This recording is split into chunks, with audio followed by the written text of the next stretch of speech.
Alvin, ang sundalo. Credit to the author. 2,969-78. Ang mga pangalan po na nandito ay galing sa mga name generator. Kung meron man pagkakatulad sa mga pangalan ng tao o lugar at pangyayari, ito ay tunay na hindi sinasadya. Ang Black Rock Prison Method ay isang uri lupa na king-grade celestial method. Naglalaman ito ng gravitational space profundity na siyang pinakamahalagang batas ng mundo. Ang kombinasyon ng gravitational space profundity at ng Earth elemental profundity ay bubuo ng isang malayang espasyo na gawa sa mga itim na bato upang ikulong ang mga tao.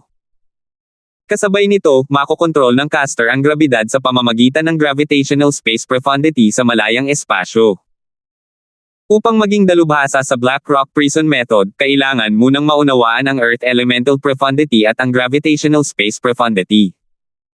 Ang Earth elemental profundity ay isang fundamental profundity. Ang king-grade celestial methods at divine abilities ay karaniwang mayroong fundamental profundity ng kaukulang elemento. Sa makatuwid, ang king-grade celestial methods at divine abilities ay itinuturing din na batas ng mga pangunahing kaalaman. Kung hindi mauunawaan at mapapahusay ng isang tao ang isang king-grade celestial methods at divine ability, imposibleng maunawaan ang royal grade at emperor grade celestial methods at divine abilities sa hinaharap. Ito ay dahil ang royal grade at emperor grade celestial methods at divine abilities ay hindi naglalaman ng fundamental profundities.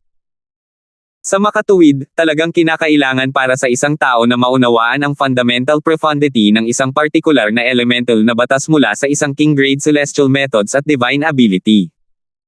Nako, isa akong ikatlong anyo ng Chaos Divine Earth. Sa tulong ko, mauunawaan mo ang lalim ng batas ng mundo ng 10 beses na mas mabilis kaysa sa ibang tao.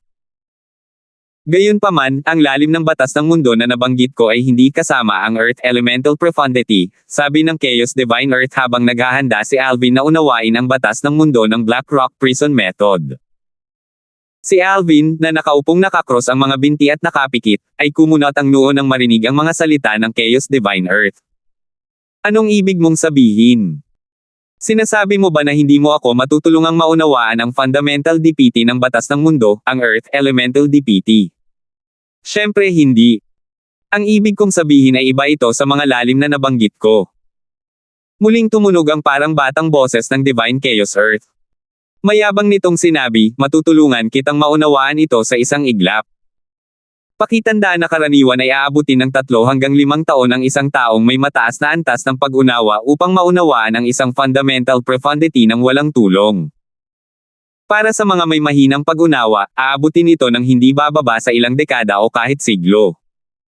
May mga tao pa nga na hindi ito kayang unawain o makabisado kahit na sinubukan nila ang buong buhay nila. Maiintindihan mo ba ito sa magdamag? Kumabog ang puso ni Alvin. Ibig sabihin ba nito ay matutulungan siya ng Chaos Divine Earth na maunawaan ang Earth Elemental Profundity bago magsimula ang Imperial Auction bukas? Nagdududa siyang nagtanong, maiintindihan mo ba ang Earth Elemental Profundity sa magdamag? Nagbibiro ka ba? Ngumisi ang Chaos Divine Earth, halatang hindi nasisiyahan kay Alvin. Bakit ako magbibiro? Malalaman mo rin pagdating ng madaling araw. Ngayon, mag-relax ka. Alisin mo ang iyong mga iniisip at hayaang gumala ang iyong divine consciousness. Gagabayan ko ito patungo sa elementong lupa sa mundong ito. Sa panahong iyon, ang kailangan mo lang gawin ay damhin ang anumang dumarating sa iyo at maramdaman ang kanilang mga katangian. Matapos mong maging pamilyar sa elementong lupa, magagawa mo itong pagsamahin sa iyong celestial origin energy. Sa oras na iyon, ang lakas ng iyong pag-atake ay tataas ng malaki. Sinimulan ni Alvin na sundin ang mga tagubaylang ibinigay ng Chaos Divine Earth. Wala siyang naramdaman sa simula nang linisin niya ang kanyang isipan mula sa mga nakakagambalang kaisipan. Pagkatapos ng 12 paghinga, naramdaman niya ang kanyang banal na kamalayan na walang kahirap-hirap na pumasok sa kailaliman ng lupa. Pagkatapos noon, naramdaman niya ng husto ang mga panginginig sa malayo sa pamamagitan ng kanyang banal na kamalayan. Ito ba ay sanhi ng Divine Chaos Earth? Kumabog. Kumabog. Kumabog. Di nagtagal, nakarinig si Alvin ng isang pagyanig na kahawig ng ritmikong tibok ng puso ng isang tao. Kumabog. Biglang lumakas at bumilis ang tugtog para bang libu-libong kabayo ang tumatakbo sa lupa. Hindi mahulaan ang vibration dahil palagi itong nagbabago ng tempo. Sa prosesong ito, natuklasan ni Alvin na ang kanyang banal na kamalayan ay naging kaisa na ng lupa. Nararamdaman niya ang mga gusali, tao, halaman at hayop, mga celestial na hayop, at iba pang mga anyong buhay. Nararamdaman din niya ang matataas na bundok at hanay ng mga bundok na malalim na nakaugnay sa lupa. Tuluyan nang nawala ng oras si Alvin. Lubos siyang nasanay sa elementong lupa. Napagtanto niya na hindi lamang ang lupa ang siyang nagpapalago sa mga puno at halaman, kundi maging ang mga batong inabot ng libu-libong taon bago mabuo at maging mga bundok ay bahagi rin nito. Sa sandaling ito, biglang sumili ang banal na kamalayan ni Alvin mula sa lupa patungo sa hangin. Laking gulat niya nang matuklasan niyang kahit ang hangin ay puno ng elementong lupa. Ito ay nakakagaan ng loob, nakakaaliw, at mainit sa pakiramdam. Kaya, ito ba ang elementong lupa? Pagsikat ng araw, sumikat ang araw at sumikat sa bintana patungo sa mga mata ni Alvin nang buksan niya ang mga ito.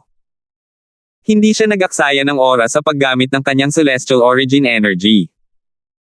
Nayanig ang kawalan, at nakita niya ang mga guhit ng mga dilaw na ilaw na parang lupa na nagniningning sa kanyang celestial origin energy. Bigla na lang, ang kanyang celestial origin energy ay naging ganap na dilaw na parang lupa bago ito pumulupot sa kanyang katawan na parang sawa. Ang aking celestial origin energy ay naging napakalakas matapos magsanib sa elementong lupa. Sigaw ni Alvin sa loob-loob. Matapos makuha ang Earth-type King Grade Celestial Method, ang Black Rock Prison Method, mas naunawaan ni Alvin ang pagkakaiba ng King Grade Celestial Method at Celestial Method na mas mababa sa King Grade. Matapos matutunan ng isang tao ang King Grade Celestial Method o Divine Ability, posible pa ring gumamit ng lower grade technique. Halimbawa, ang Earth Elemental Profundity ay isang fundamental profundity ng batas ng mundo. Hindi ito isang teknik. Matapos maisama ni Alvin ang Earth element sa kanyang celestial origin energy, kaya pa rin niyang gamitin ang mga method na ginamit niya noon sa pinakamataas nitong potensyal dahil hindi sila magkasalungat. Gamit ang kasalukuyan kong lakas, matatalo ko si Jovan sa isang suntok lang nang hindi kinakailangang umasa sa mga kapangyarihang ibinibigay ng nauubos na Royal Grade Celestial Weapon. Dati, umasa si Alvin sa nauubos na Royal Grade Celestial Weapon upang talunin si Jovan. Kung hindi, imposibleng matalo niya si Jovan. Gayunpaman, ngayong lumakas na ang kanyang lakas matapos maunawaan ang fundamental na kalaliman ng batas ng mundo, tiwala siyang matatalo niya si Jovan sa isang suntok lamang nang walang anumang tulong mula sa labas.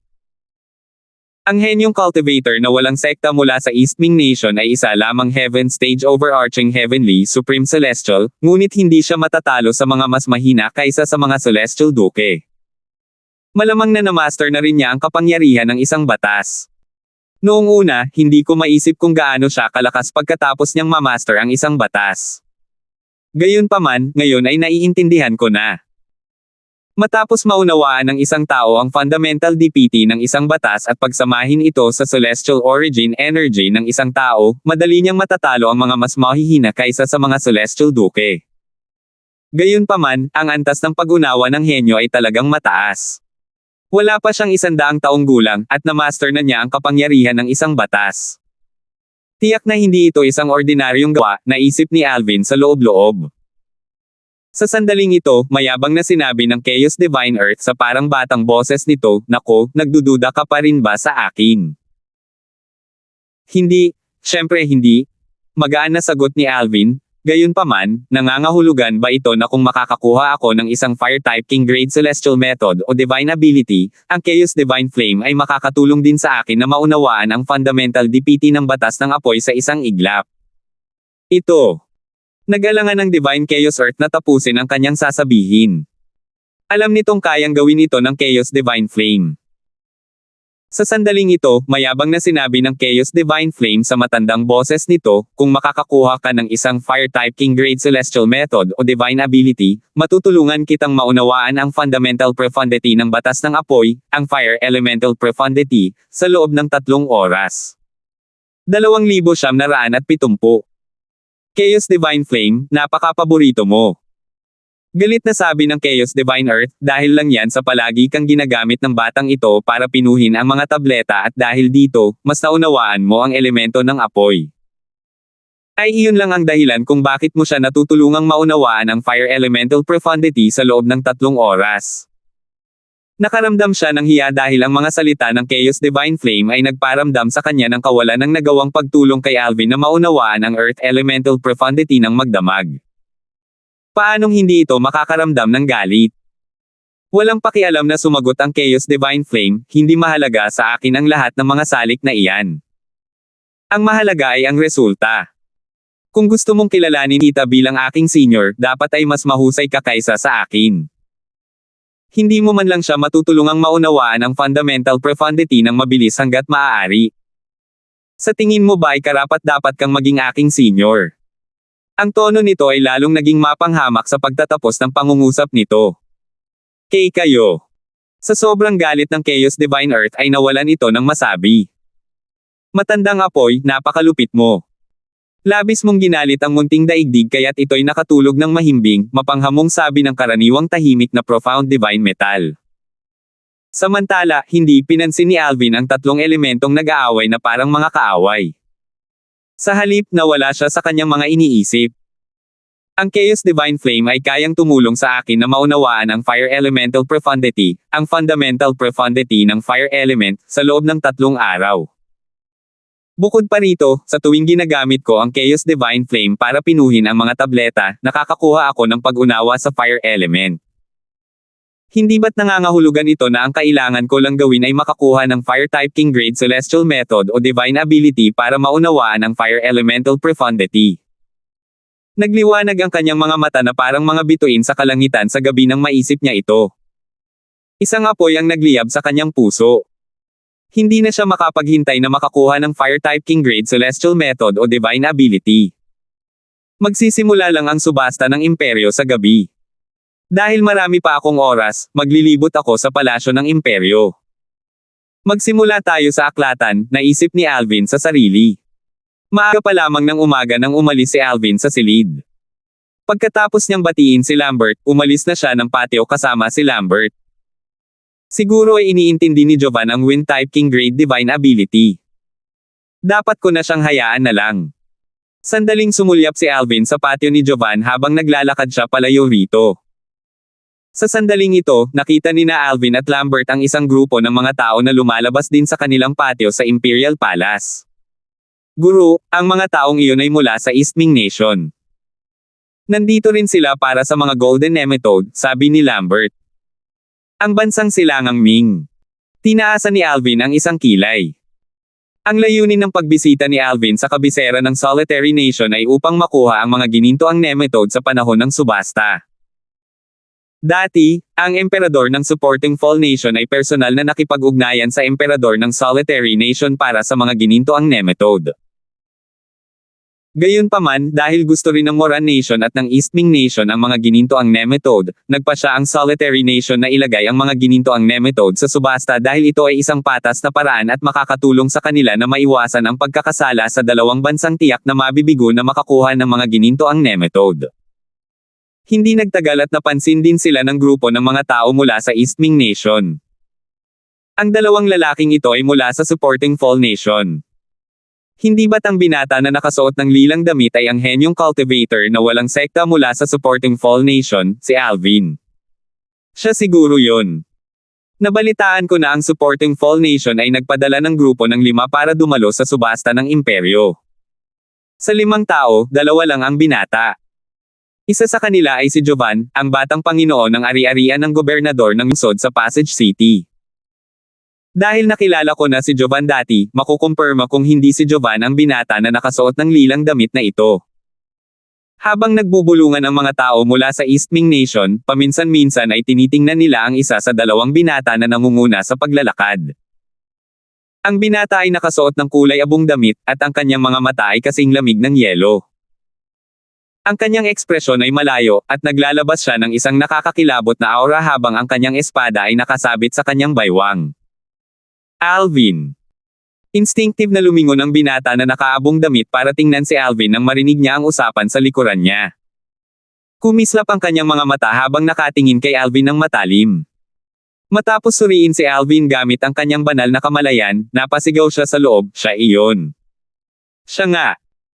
Bulalas din ng mga binata na nakasuot ng pilak na nakatayo sa tabi ng binata na nakasuot ng kulay abong damit, walang duda na siya si Alvin. Wala pa siya sa 100 taong gulang pero natalo niya si Jovan sa isang suntok lang. Si Jovan ay isa sa pinakamalakas na peak overarching Heavenly Supreme Celestials, pero si Alvin ay isa lamang Heaven Stage overarching Heavenly Supreme Celestial. Ayon sa mga chismis mula sa supporting Fall Nation, hindi man lang naunawaan ni Alvin ang anumang kapangyarihan ng batas para talunin si Jovan. Dilat na dilat ang kanyang mga mata, at may bahid ng takot na makikita sa kanila.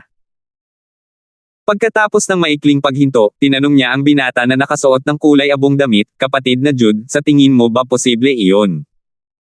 Noong Southern Heaven Battle sa East Ming Nation, ang binata na nakasuot ng pilak ay natalo ng binata na nakasuot ng kulay abong damit.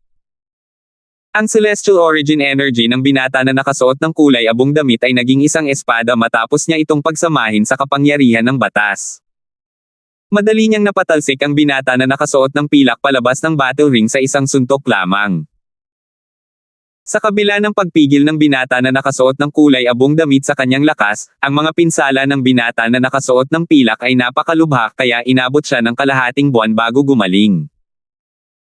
Sa kabila ng kamangha-manghang mga gawa ng binata na nakasuot ng kulay abong damit, isa lamang siyang Heaven Stage overarching Heavenly Supreme Celestial na wala pang 100 taong gulang. Dahil sa lahat ng mga kadahilanang ito, mula sa araw na iyon, ang binata na nakasuot ng kulay abong damit ay malawakang kinilala bilang ang pinakamalakas na tao sa mga nasa ilalim ng Celestial Docks. Ang mundo ay puno ng maraming dakilang kababalaghan. Posible para sa isang Heaven Stage overarching Heavenly Supreme Celestial na talunin ang isang peak overarching Heavenly Supreme Celestial kung wala sa kanilang dalawa ang gagamit ng kapangyarihan ng batas, walang pakialam na sagot ng binata na nakaabong damit. Ang binata na nakasuot ng kulay abong damit ay walang iba kundi ang Henyong Cultivator na walang sekta na kamakailan lamang ay sumikat noong Southern Heaven Combat sa East Ming Nation. Siya si Jude. Kapatid na Jude, may kumpiyansa ka ba na matatalo mo siya kung kailangan mo siyang labanan? Tanong ng binata na nakasuot ng pilak. Hindi ko masabi dahil wala naman akong masyadong alam tungkol sa kanya, magaan na sagot ni Jude. Samantala, naisip ni Alvin sa sarili, ang binatang ito na nakaabong damit malamang na ang henyo at walang sektang cultivator mula sa East Ming Nation na pinag-uusapan ng lahat. Talagang pambihira siya. Iniisip ko kung isa ba siyang kahangahangang celestial na muling nagkatawang tao. Kung hindi, tiyak na napakagaling niya. Nasabi niya sa isang sulyap na totoo na si Jude ay wala pang ang 100 taong gulang. Gaya ng kasabihan, kailangan ng isang tao para makilala ang isang tao. Di nagtagal, sumigaw si Alvin, "Tara na, Lambert." Pagkatapos, nagpatuloy siya sa kanyang paglalakbay patungo sa aklatan sa palasyo ng imperyo. Bukas ang aklatan sa mga panauhin ng pamilyang imperyo. Ang mga panauhin ay bibigyan ng akses sa maraming libro, memories, celestial talismans, at floating image pearls. Ang floating image pearls ay mga lumang recording ng mga tunggalian sa pagitan ng mga makapangyarihang hari na mas mahina kaysa sa mga hari ng mga langit. Kahit na may mga recording ng mga tunggalian sa pagitan ng mga hari ng mga langit, ang mga hari ng mga langit sa mga recording ay mga hari ng mga langit na hindi pa nakakaintindi sa kapangyarihan ng mga batas. Ang floating image pearls na naglalaman ng mga recording ng mga hari ng mga langit na nakakaintindi sa kapangyarihan ng mga batas ay mahalaga sa Solitary Nation kaya hindi ito itinatago sa aklatan. Kapatid na Jude, gusto mo bang imbitahan ko siya para sa isang hamon para sa iyo? Kung matalo siya, ang supporting Fall Nation ay kailangang umatras sa paggawa ng bid habang nagaganap ang subasta, sabi ng binata na nakasuot ng pilak habang naniningkit ang mga mata. Paano kung matalo ako? Mahinahong tanong ni Jude. Talo. Kumaibot ang sulok ng bibig ng binata na nakasuot ng pilak. Hindi niya inaasahan na ang isang taong mayabang tulad ni Jude ay magsasalita ng ganoong mga salita. Maging ang mga tao sa likod ng dalawa ay natigilan at namangha sa mga sinabi ni Jude. Ako, si Jude, ay isang Heaven Stage overarching Heavenly Supreme Sword Celestial. Aaminin kong matatalo ang sinumang makakaiwas sa akin sa isang atake ng espada. Ito ang eksaktong mga salitang sinabi ni Jude noong Southern Heaven Combat sa East Ming Nation. Paanong hindi magugulat ang mga tao mula sa East Ming Nation sa mga sinabi ni Jude tungkol sa binata mula sa supporting Fall Nation? Siya ba talaga ang Jude, ang mayabang na Sword Celestial, na kilala nila noong Southern Heaven Combat sa East Ming Nation? 2971. Sa aklatan ng palasyo ng imperial na bansa. Pumasok sina Alvin at Lambert sa silid-aklatan matapos ibunyag ang kanilang mga pagkakakilanlan sa mga gwardya. Lambert, hindi mo na kailangang sumunod sa akin. Maaari mong tingnan ang anumang pumukaw ng iyong interes sa library, sabi ni Alvin nang matuklasan niyang nagliwanag ang mga mata ni Lambert nang makita ang mga libro, memory celestial talismans, at floating image pearls sa library. Salamat po, Panginoon. Sagot ni Lambert bago niya sinimulang tingnan ang mga laman ng aklatan. Napakaraming libro, memory celestial talismans, at floating image pearls sa library na aabutin ng maraming taon para makumplito ang pagbasa sa bawat isa sa mga ito. Dahil sina Alvin at Lambert ay mayroon lamang halos isang araw na ginugol sa library, kakaunti lamang ang kanilang mapipiling babasahin. Walang patutunguhan na pag-alagala si Alvin sa mga pasilyo bago niya napansin ang isang luma at kakaibang libro. Isang detalyadong paliwanag sa kalaliman ng batas. Kinuha ni Alvin ang punit-punit na libro at tiningnan ang pamagat nito. Tanging ang pabalat at ilang mga unang pahina lamang ang buo. Karamihan sa mga nilalaman ay halos hindi mabasa. Sa kabila ng kondisyon nito, hindi nito napigilan si Alvin na basahin ito dahil tungkol ito sa kapangyarihan ng mga batas. Higit sa lahat, kasama rito ang iba't ibang kalaliman ng batas ng mundo. Ang elementong daigdig na kalaliman, o ang elementong lupa, ay ang fundamental na kalaliman ng batas ng lupa. Ito ay naiiba sa iba pang mga kalaliman tulad ng gravitational space, ang ground escape technique, ang vibration, at ang recovery. Ito ay ilan lamang sa maliit na bilang ng mga kalaliman sa batas ng lupa na nakita ni Alvin mula sa mga pahina ng punit-punit na libro. Ang Fire Elemental DPT, o ang elementong apoy, ay ang fundamental na DPT ng batas ng apoy. Ang iba pang mga lalim sa batas ng apoy ay kinabibilangan ng explosion, erosion, at fire escape technique. Ang pahina tungkol sa batas ng ginto ang pinakamasama sa lahat. Ang mga salitang Gold Elemental Profundity, at Golden Body Technique lamang ang nakita ni Alvin sa pahina. Medyo kumpleto ang pahina tungkol sa batas ng hangin. Naglalaman ito ng 7 o 8 lalim sa batas ng hangin. Sa kabila ng kalagayan ng libro, maraming impormasyon ang natutunan ni Alvin tungkol sa iba't ibang uri ng mga kalaliman mula sa iba't ibang uri ng elemento. Nariyan din ang batas ng kahoy, tubig, liwanag, dilim, yelo, at kulog. Dahil sa luma nitong kalagayan, karamihan sa mga natutunan niya ay ang mga pangunahing kalaliman para sa iba't ibang batas. Ang bawat batas ng elemental ay may katumbas na fundamental na kalaliman. Ang fundamental na kalaliman ng kahoy ay ang fundamental na kalaliman ng batas ng kahoy.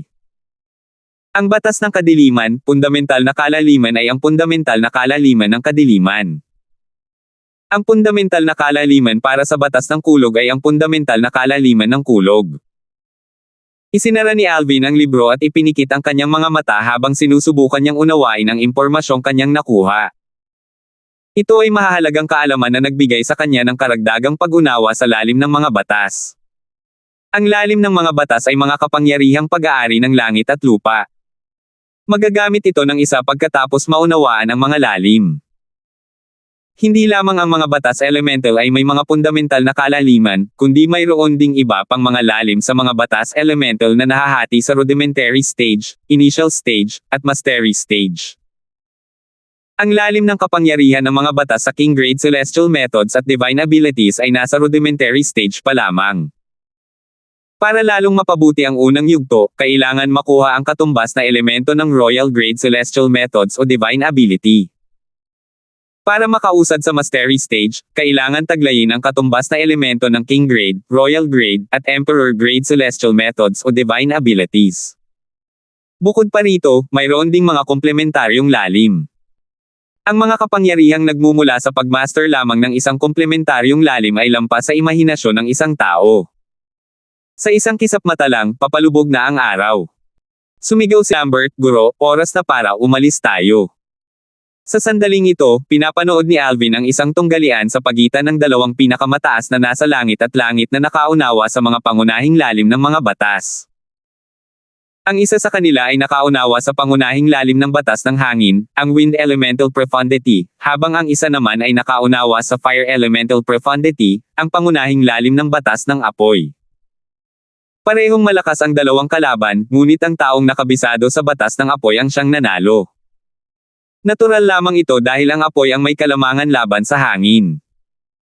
Nang ang peak overarching heavenly supreme celestial origin energy ay sumanib sa fire element, ito ay nagngangalit.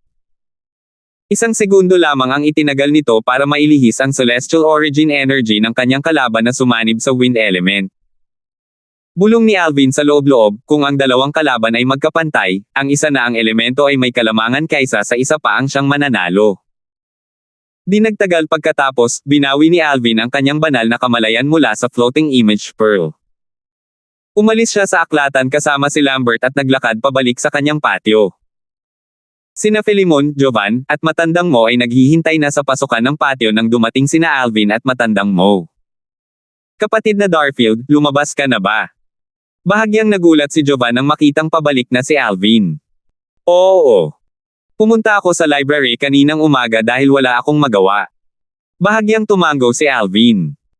Akala ko gugugulin mo ang buong araw sa pag-unawa sa fundamental na kalaliman ng pamamaraang celestial na natanggap mo, nakangiting sabi ni Jovan. Pagkatapos, umiling siya at nagreklamo, sabi nga'y mas madaling intindihin ang mga fundamental na kalaliman kumpara sa ibang mga kalaliman.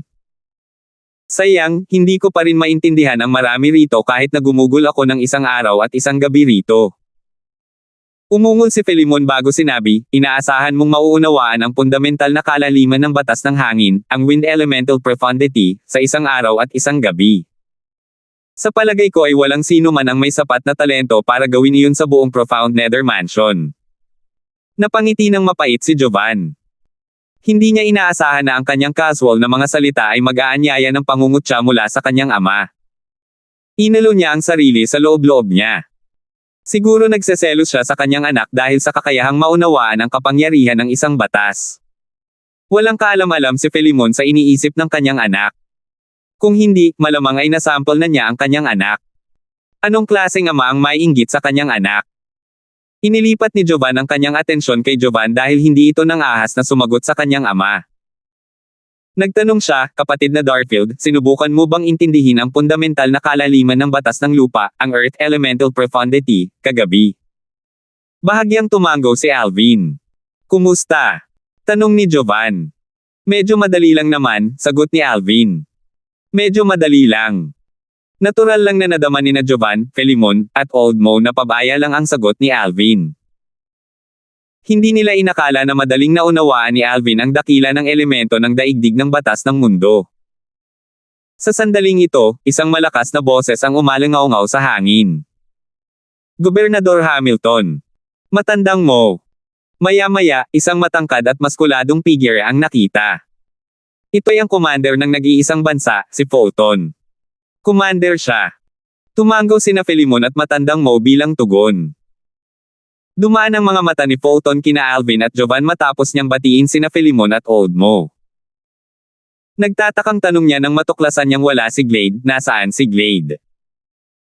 Bumalik na siya sa sangay ng angkan ng Flying Tiger kasama si Senior Genyo, sagot ni Philemon. Nanlaki ang mga mata ni Fulton habang nagtanong, anong gantimpala ang ibibigay sa kanya ni Senior Genyo.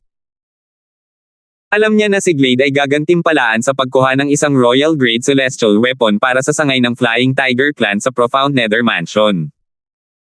Pinapayagan na siya ni Senior Genyo na makapasok sa Transformation Pool, nakangiting sabi ni Philemon. Para na siyang kapatid ni Glade kaya naman tuwang-tuwa siya na nabigyan si Glade ng napakagandang pagkakataon. Ano? Gulat na bulalas ni Glade habang nagbabago ang ekspresyon ng kanyang mukha. Ang T-Transformation Pool. Ang pool na magpapahintulot sa isang Copper Flying Tiger na mag-evolve at maging isang Silver Flying Tiger sa loob lamang ng 10 taon. Oo. Tumango si Philemon. Ang lalaking iyon. Magyayabang lang siya palagi sa hinaharap. Umiling si Fulton at ngumiti ng mapait. Sa kabila ng kanyang mga sinabi, tuwang-tuwa siya na nabigyan si Glade ng pagkakataong makatulong sa kanya na umunlad mula sa isang Copper Flying Tiger patungo sa isang Silver Flying Tiger. Matapos kumalma, tumingin siya sa mga tao mula sa supporting Fall Nation at sinabing, Gobernador Hamilton, Matandang Mo, Batang Panginoon Darfield, Jovan, pumunta na tayo sa auction center. Magsisimula na ang subasta sa loob ng 1 oras. 2,972. Ang subasta ng imperyo ay ginanap sa isang sentro ng subasta na pagmamay-ari ng pamilyang imperial ng Solitary Nation. Ito ay halos 1 kilometro ang layo mula sa palasyo ng imperyo. Ang pamilyang imperial ng Solitary Nation ay panapanahong nagsasagawa ng subasta dahil ito ay bahagi ng tradisyon sa Solitary Nation. Ang subasta ng imperyo ang pinaka-prestihiyosong kaganapan sa Solitary Nation at karaniwang dinadaluhan ng mga may mataas na katayuan. Ang mga karaniwang tao ay kailangang magbayad ng napakaraming celestial crystals para lamang makapasok sa sentro ng subasta. Bilang mahahalagang tauhan, si Alvin at ang mga tao mula sa supporting Fall Nation ay, natural lang, inayos upang maupo sa isa sa mga pinakamagandang silid sa auction center. Isang banner na may nakasulat na Supporting Fall Nation, ang nakasabit sa labas ng bintana ng silid. Ipinapakita ng mga banner ang lahat ng nakatira sa mga silid. Naisip ni Alvin sa sarili nang matuklasan niya na ang 2 silid sa kabilang panig ng silid ng Supporting Fall Nation ay may mga banner na nakasabit din sa labas ng mga bintana. Ang isa sa mga banner ay may nakasulat na East Ming Nation, habang ang isa naman ay may nakasulat na Moren Nation. Samantala, ang mga tao mula sa mga puwersa ng ika-8 baitang at ika-9 na baitang ay nagsimulang mag-usap-usap. Karamihan sa kanila ay pumunta sa kabisera ng Solitary Nation noong una para sa Royal Grade Celestial Sword ngunit nagpasya silang sumali sa subasta para sa kasiyahan. Hindi nila inaasahan na makikita rin nila ang mga tao mula sa supporting Fall Nation, East Ming Nation, at Moran Nation sa auction center. Dahil nandito ang mga taong ito, nahulaan nila na may isang bagay na bihira at mahalaga na ilalagay sa subasta ngayon. Nandito rin ang supporting Fall Nation, ang East Ming Nation, at ang Moran Nation. Base sa mga banner sa labas ng mga kwarto, oo. Mukhang pare-pareho lang ang layunin ng lahat ng nandito. Magiging interesante ito. Napakaswerte talaga natin na nandito tayo. Mabuti na lang at hindi kami umalis. Kung hindi, hindi sana namin naranasan ang kasabikan na tiyak na darating. Dahil nandito ang 3 bansa, tiyak na may kakaibang bagay na ilalagay sa subasta. Magiging kapana-panabik ito. Nang marinig ang mga pag-uusap ng mga tao mula sa mga puwersang nasa ika-8 baitang at ika-9 na baitang, isa sa mga residente sa kabisera ng Solitary Nation ang nagsabi, hindi ba't alam ng sinuman sa inyo na ang 3 bansa ay nandito para sa mga Golden Nemetode? Ang mga Golden Nemetode ay mahahalagang sangkap upang pinuhin ang Profound Golden Peel. Mga gininto ang nemetode. Ang malalim na gininto ang Pildores. Nadismaya ang mga tao mula sa mga puwersang nasa ika-8 baitang at ika-9 na baitang nang marinig ito. Bagamat bihira ang mga golden nemetode, hindi naman sila lubhang bihira o mahalaga. Karamihan sa halaga nito ay nakasalalay sa katotohanang ito ay isang mahalagang sangkap upang pinuhin ang Profound Golden Peel. Hindi madaling pinuhin ang Profound Golden Peel maliban na lang kung ang isa ay isang King Grade Celestial Alchemist. Lalo na ang mga kilalang Celestial Alchemist, ang rate ng tagumpay ng pagpino ng Profound Golden Peel para sa isang Duke Grade Celestial Alchemist ay wala pang 1%. Bukod dito, ang mga Celestial Alchemist na nasa King Grade at mas mataas ay napakabihirang. Wala ni isa ang matatagpuan sa mga puwersang nasa ika-7 baitang. Dahil sa lahat ng mga kadahilanang ito, karamihan sa mga tao ay may opinyon na ang mga Golden Nemetode ay walang silbi. Si Philemon, ang gobernador ng lungsod ng Passage City sa supporting Fall Nation, ay tumingin kay Alvin at same time na nagtanong, Little Alvin, talaga bang sigurado ka na matagumpay mong mapipino ang 2 Profound Golden Peels kung makukuha natin ang 2 Golden Nemetodes? Tio Wang, hindi ako yung tipo ng taong basta na lang magsasalita kung hindi ako sigurado, buong kumpiyansang sagot ni Alvin. Sige. Naniniwala ako sayo. Tumanggaw si Alvin bilang tugon. Di nagtagal pagkatapos, nagsimula ang subasta matapos mapuno ang mga upuan sa sentro ng subasta. Isang payat na matandang lalaki na nakasuot ng abuhing robo ang umakyat sa entablado at inilibot ang tingin sa buong bulwagan bago sinabing, mga binibini at ginoo, maligayang pagdating sa subasta ng imperyo ng Solitary Nation. Nang makita ang payat at kulay abong matandang lalaki, naisip ni Alvin sa sarili, hindi simple ang matandang ito. Dapat isa siyang hari sa langit, kahit papaano. Gayon din, nahalata ni Jovan na ang matandang lalaking nakaabong damit ay iba sa mga karaniwang inuupahang host para sa mga subasta. Ama, mukhang hindi simple ang matandang ito.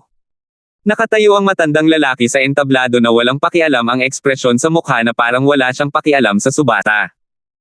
Siyempre naman. Siya ang nag-iisang pangunahing hari sa langit na laging nasa tabi ng emperador ng nag-iisang bansang iyon, sabi ni Philemon. Natural lamang na maraming piling celestial ang naglilingkod sa emperador ng isang bansa. Gayunpaman, kakaunti lamang ang mga celestial king na handang maglingkod sa isang emperador ng isang bansang nasa ika-8 baitang. Isang pangunahing hari sa langit. Gulat na bulalas ni Jovan. Sa kabaligtaran, hindi nagulat si Alvin. Dahil sa nauubos na royal grade celestial weapon, naging matalas na ang kanyang mga pandama. Hindi nahirapan siyang makilala na ang matandang lalaki ay isang one basic celestial king. Sa sandaling ito, itinaas ng payat at kulay abong matandang lalaki ang isang kamay. Bigla na lamang lumitaw mula sa ere ang isang celestial talisman na kumikinang ng mahina at may lilang liwanag. Sana makuha ng lahat ang gusto nila sa subasta ngayon. Sandali siyang tumigil bago nagpatuloy sa pagsasalita, ito ay isang celestial talisman na inukit ng isang celestial king na nakaintindi sa batas ng kulog na Thunder Arrow Profundity. Ito ay tinatawag na Arrow Explosion Talisman. Kapag nadurog ang talisman, libu-libong kulog na palaso ang lalabas sa loob ng 100 metrong radius. Kaya nilang patayin ang lahat ng celestial na mas mahina kaysa sa mga celestial duke. Itinaas ng matandang lalaki ang celestial talisman para mas matano ng mga tao habang patuloy niyang sinasabi, ang mga ordinary overarching heavenly supreme celestials sa loob ng 100 metro radius ay hindi makakaligtas sa atake maliban kung sila ay napakalakas. Kahit ang one basic at two form celestial dogs ay malubhang masasaktan kung malapit lang sila. Ang panimulang presyo para sa Arrow Explosion Talisman na ito ay 3,000 prominenteng celestial crystals. Hindi tulad ng karamihan sa mga host sa mga subasta, hindi pinuri ng matanda ang mga kabutihan ng Arrow Explosion Talisman. Sinabi lamang niya ang mga katotohanan tungkol sa Arrow Explosion Talisman. Halos kaagad, isang matandang lalaking nakasuot ng magandang roba ang sumigaw, 3,000 kilalang celestial crystals. Ang Arrow Explosion Talisman na ito ay tiyak na magiging kapaki-pakinabang para sa aking apo. Walang duda na ang Arrow Explosion Talisman ay isang pambihirang sandatang pandepensa para sa mga celestial na mas mahina kaysa sa mga celestial duke. Samantala, medyo nagulat si Alvin. Tutal, ang mga nakakasakit na talisman na kilala niya ay medyo pangkaraniwan lang. Hindi naman sila kasing nakamamatay ng Arrow Explosion Talisman. Hindi ko alam na may celestial talisman pala na ganito. Siguradong napakalakas nito dahil sa lalim ng batas, di ba? Napapanahong sinabi ni Philemon, ang Arrow Explosion Talisman na ito ay itinuturing lamang bilang isang mababang uri ng Low Celestial Talisman. Ang isang makapangyarihang Low Celestial Talisman ay kayang pumatay ng mga Celestial Duke at maging ng mga Celestial Kings. Low Celestial Talisman. Mayroon bang mga Low Celestial Talisman na sapat ang lakas para patayin ang mga Celestial Duke at maging ang mga Celestial King? Gulat na bulalas ni Alvin habang nanlalak ang kanyang mga mata. Oo. Ang mga Low Celestial Talisman na kayang pumatay ng mga Celestial Duke ay mahalaga, ngunit hindi ito ganoon kabihira. Kung ikukumpara, ang mga Low Celestial Talisman na kayang pumatay ng mga Celestial King ay tunay na bihira. Ito ay dahil nangangailangan ng napakalaking oras at pagsisikap upang makaukit ng isang makapangyarihang Low Celestial Talisman kahit para sa isang Celestial Emperor. Ang isang Celestial Lord ay hindi kayang mag-ukit ng ganito kalakas na talisman dahil sa limitasyon ng lakas nito, paliwanag ni Philemon. Kayang ukitin ng isang Celestial Emperor ang mga Celestial Talisman na kayang pumatay sa mga Celestial King. Nakaramdam ng kilabot si Alvin nang marinig ang mga salita ni Philemon. 2,973. Napakalakas ng mga Celestial King. Alam na alam ito ni Alvin dahil sa nauubos na Royal Grade Celestial Weapon. Naramdaman niya kung gaano kalakas ang Celestial Origin Energy at ang Soul Energy ng isang Celestial King. Ngunit, ang isang simpleng Celestial Talisman ay kayang pumatay ng isang taong napakalakas. Si Philemon, ang gobernador ng lungsod ng Passage City sa supporting Fall Nation, ay patuloy na nagsabi, bagamat karamihan sa mga Celestial Emperor ay may kakayahang mag-ukit ng ganito kalaki na Celestial Talisman, dahil sa kung gaano kakomplikado ang mga ukit, karamihan sa mga Celestial Talisman na may kakayahang pumatay ng mga Celestial King ay inukit ng mga titled Celestial Emperor. Tinaguri ang emperador na Celestial. Nanlaki ang mga mata ni Alvin sa gulat habang humihinga siya ng malalim. Nalaman ni Alvin habang nasa hangganan siya na ang isang Celestial Emperor ay kailangang humarap sa iba't ibang pagsubok sa Title Temple at makapasa sa mga pagsubok upang makilala bilang pinakamalakas na Celestial Emperor at maging isang titled Celestial Emperor. Sa Southern Heaven Territory, ang pinakamalakas na Celestial ay isang titled Celestial Lord na kilala bilang Southern Heaven Celestial Lord.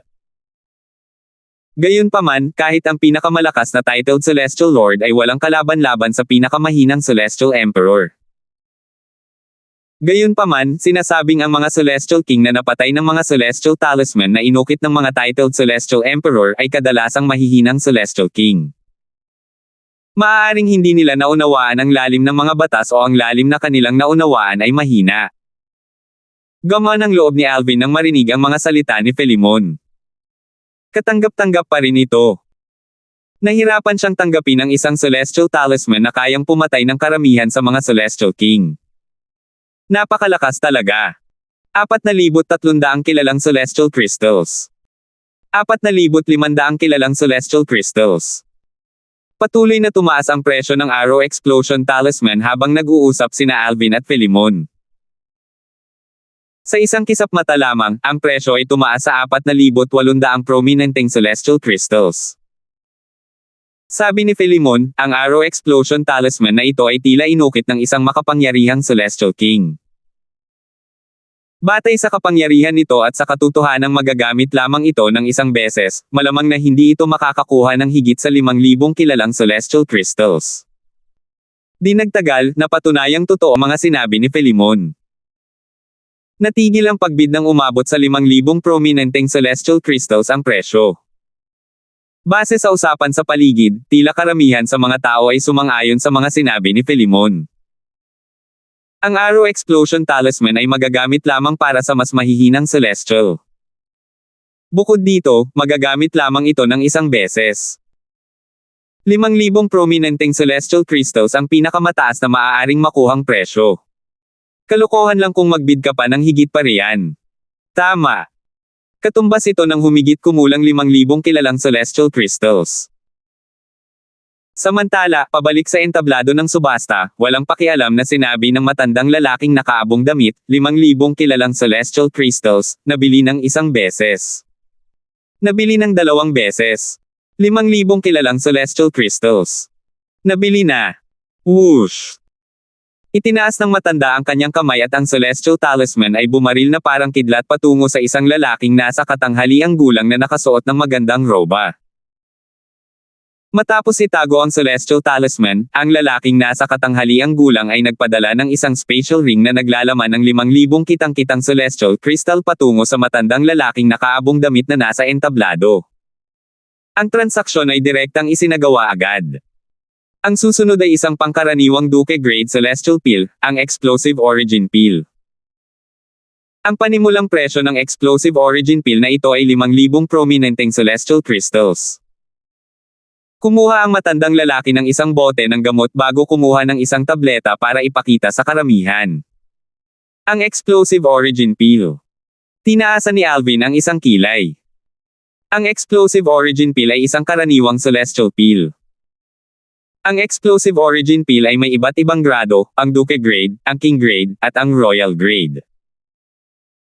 Pagkatapos, sa ilalim ng 3 gradong ito, sila ay hinati pa sa inferior, mediocre, at superior grades.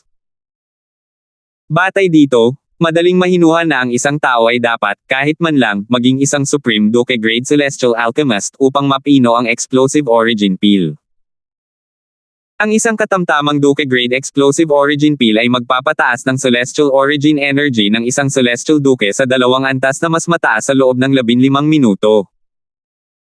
Gayunpaman, ang epekto ay hindi magiging ganoon kalaki kung gagamitin ito ng isang 9 Palaces Celestial Duke dahil ang Celestial Origin Energy ay hindi makakalusot sa hangganan na naghihiwalay sa isang Celestial Duke mula sa isang Celestial King.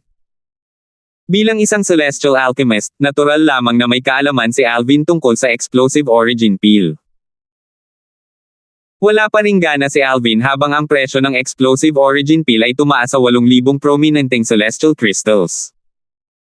Hindi nakakagulat na tumaas ng ganito kalaki ang presyo simula nang mabago ng Explosive Origin Peel ang sitwasyon sa isang kritikal na sandali ng labanan sa pagitan ng dalawang Celestial Dukes. Sa huli, naibenta ito sa halagang 13,000 prominenteng Celestial Crystals. Ang matandang lalaking nakaabong damit ay nagpatuloy sa pagsusubaste ng mas maraming Celestial Talismans at Celestial Peels.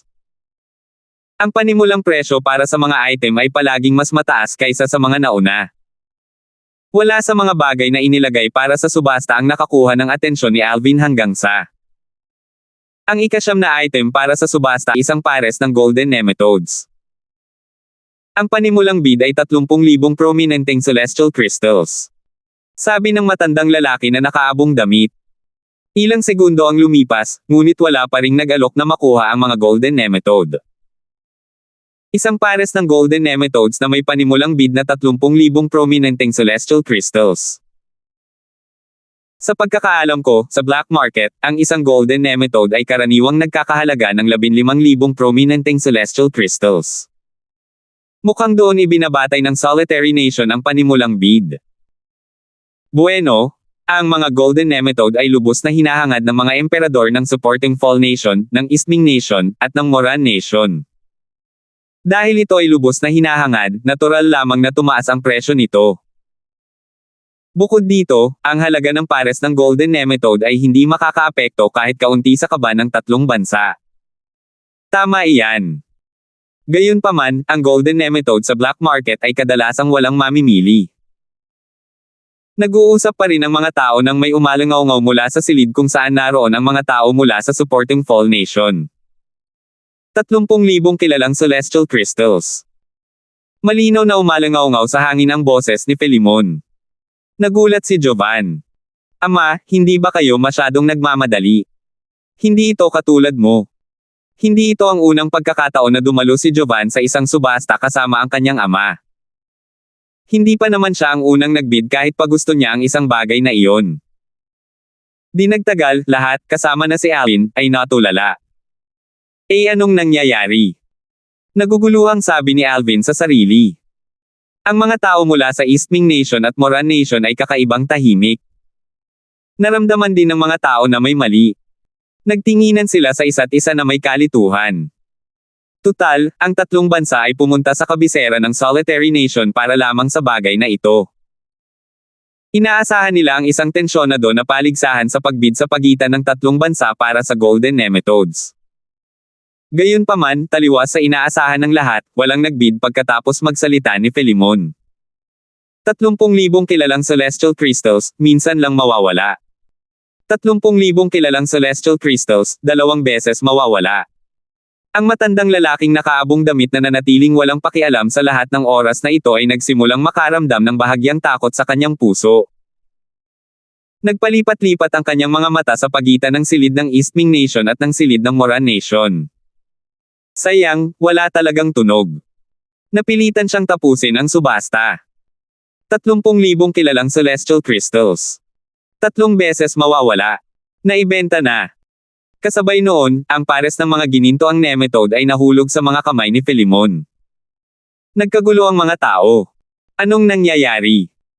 Hindi ba't sabi nila ang supporting Fall Nation, ang Isming Nation, at ang Moran Nation ay nandito lahat para sa mga Golden Nematode?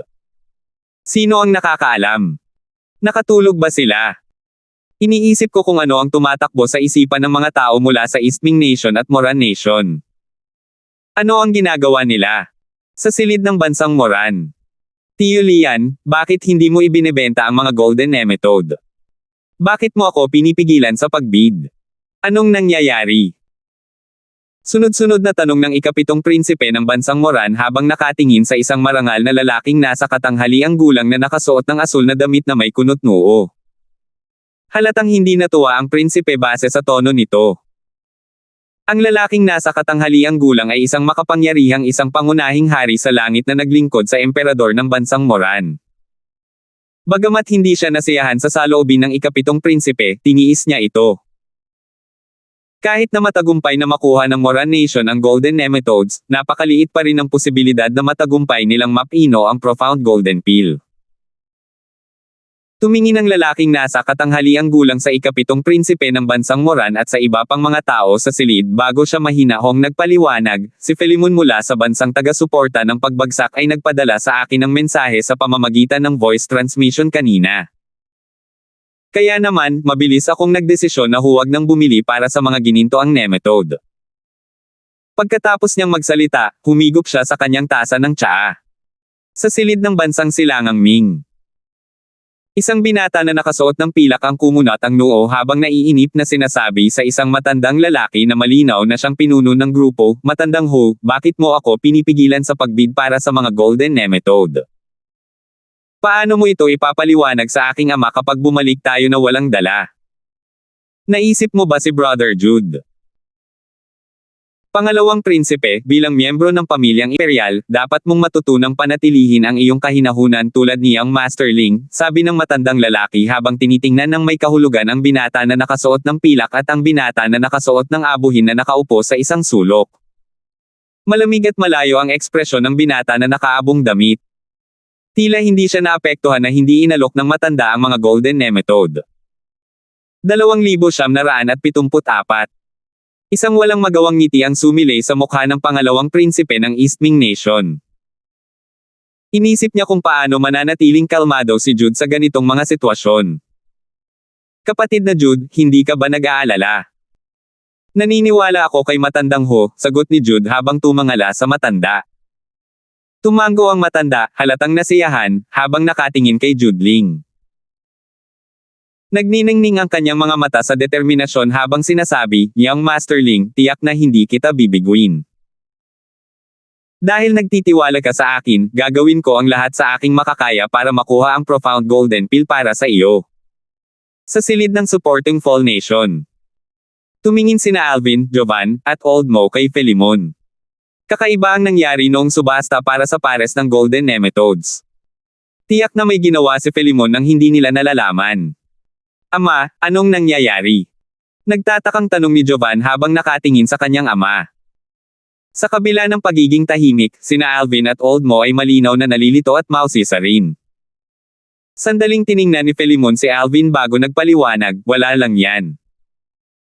Nagpadala ako ng voice transmission sa mga pinuno ng grupo mula sa East Ming Nation at Moran Nation. Sinabi ko sa kanila na hanggat ibinibigay nila sa akin ang mga golden nemetode, ginagarantiyahan kong makakagawa ako ng isang profound golden pill na maaari nilang ibid mamaya. Sinabi ko sa kanila na mayroon akong king grade celestial alchemist na pumayag na pinuhin ang 2 profound golden pills. Itatago ko ang isa sa mga tableta habang ang isa pa ay mapupunta sa pinakamataas na bidder." Natural lamang, ang buong plano ni Philemon ay nakasalalay sa kakayahan ni Alvin na pinuhin ang profound golden pills. Kung mabaygo si Alvin, walang duda na si Philemon ang masisisi sa panlilinlang sa dalawang bansa. Kung mangyari iyon, tiyak na masasaktan niya ang one basic celestial kings mula sa East Ming Nation at ang Moran Nation. Natigilan sina Jovan at Old Mo. Hindi nila inaasahan na magsisinungaling si Philemon sa 2 pang bansa para makuha ang pares ng golden nematodes. Sa katunayan, ang isang king grade celestial alchemist ay matagumpay na makakapagpino ng profound golden pill. Ang problema ay hindi isang king grade celestial alchemist si Alvin. Instinctively na lumingon ang dalawa kay Alvin. Patuloy na sinabi ni Philemon, ang 2 bansa ay hindi siguradong 100% na mapapaganda nila ang profound golden pill dahil tinanggap nila ang aking panukala. Nangangahulugan ito na mayroon lamang silang isang kataas-taasang Duke-grade Celestial Alchemist, sa pinakamarami, upang tulungan silang pagandahin ang Profound Golden Pill. Bukod dito, batay sa kung paano iginiit ng dalawang bansa na magkaroon ng dalawang Golden Nematodes sa halip na isa lamang, makikita na gusto nilang mapataas ang rate ng tagumpay ng pagpino ng Profound Golden Pill. Dahil sinabi ko sa kanila na mayroon akong King-grade Celestial Alchemist na handang tumulong sa akin na pagandahin ang Profound Golden Pill at iaalok ko ang isa sa mga tableta sa pinakamataas na bidder sa dalawa, natural lang na handa silang ibigay sa akin ang pares ng Golden Nematodes. Kapatid na Darfield. Tiningnan ni Jovan si Alvin ng may mapanglo na ekspresyon sa mukha. Alam niyang ang ginawa ng kanyang ama ay bunga ng tiwala kay Alvin. Gayunpaman, kung mabibigo si Alvin na pinuhin ang dalawang Profound Golden Pill, ang kanyang ama ay makakasakit sa mga Celestial King mula sa dalawang bansa. Maging si Old Mo ay may nag-aalalang ekspresyon sa kanyang mukha nang tumingin siya kay Alvin. Tio Huang, tumingin si Alvin kay Filemon at buong kumpiyansang sinabi, hindi kita bibiguin. Labis na naantig si Alvin sa sandaling ito. Hindi niya inaasahan na magtitiwala sa kanya si Filemon ng ganito. Tutal, kung hindi niya mapipino ang dalawang malalim na gininto ang Pildores, hindi lamang ang mga Celestial King mula sa East Ming Nation at Moran Nation ang masasaktan ni Filemon kundi pati na rin ang mga emperador ng East Ming Nation at Moran Nation. Ibinigay ni Filemon ang pares ng Golden Nematodes kay Alvin habang nagtatanong, Little Alvin, kailan mo balak simulan ang pagpino ng Profound Golden Pills? Sisimulan ko ng pinuhin ang dalawang Deep Golden Pills pagkatapos ng subasta ng imperyo, sagot ni Alvin habang kinukuha ang kahon ng jade na naglalaman ng pares ng Golden Nematodes mula kay Filemon. Tio Huang, pakisabihan po ang mga pinuno ng pangkat mula sa East Ming Nation at Moran Nation na pumunta sa aming patio sa palasyo ng imperyo upang magbid para sa Deep Golden Pill sa loob ng 10 araw. Sige. Masayang-masaya si Filemon dahil sa kumpiyansa ni Alvin. Hindi siya nagatubili at mabilis na nagpadala ng voice transmission sa mga pinuno ng pangkat mula sa East Ming Nation at Moran Nation ayon sa pagkakabanggit. Pagkatapos ng 10 araw. Magaling yan. Magkikita kami ni Gobernador Hamilton ng lungsod at ng aking mga tauhan sa inyong patio pagkatapos ng 10 araw, sagot ng pinuno mula sa bansang Moran. Gobernador ng lungsod Huang, iniisip ko kung mapalad kaya tayong makilala ang King-grade Celestial Alchemist sa oras na iyon. Tanong ng pinuno mula sa East Ming Nation. Matandang ho, natatakot akong imposible. Ayaw ng Celestial Alchemist na iyon na makipagkita sa mga tagalabas, sagot ni Filemon sa pamamagitan ng voice transmission. Natural lang na hindi niya maipahayag sa kanila na isang kilalang Celestial Alchemist ang magpipino ng Profound Golden Pill sa halip na isang King-grade Celestial Alchemist. Alam niya kung gaano ito katawa-tawa. Gayunpaman, sa kabila ng mga panganib, nagtiwala siya kay Alvin dahil sa kumpiyansa at kapanahunan ni Alvin sa murang edad. Sinasabi sa kanya ng kanyang likas na ugali na mayroong espesyal, na hindi niya maipahayag sa mga salita, tungkol sa binata na nakasuot ng lila na wala pa sa 100 taong gulang. Bukod dito, natalo ni Alvin ang kanyang anak sa isang suntok kahit na isa lamang siyang Heaven Stage Overarching Heavenly Supreme Celestial na hindi pa nakakabisado sa anumang lalim ng batas. Walang dahilan para pagdudahan niya ang kakayahan ni Alvin. Sayang naman, pabaya na sagot ng pinuno mula sa East Ming Nation. Hindi siya nagulat o nadismaya dahil inaasahan na niya ang sagot na ito.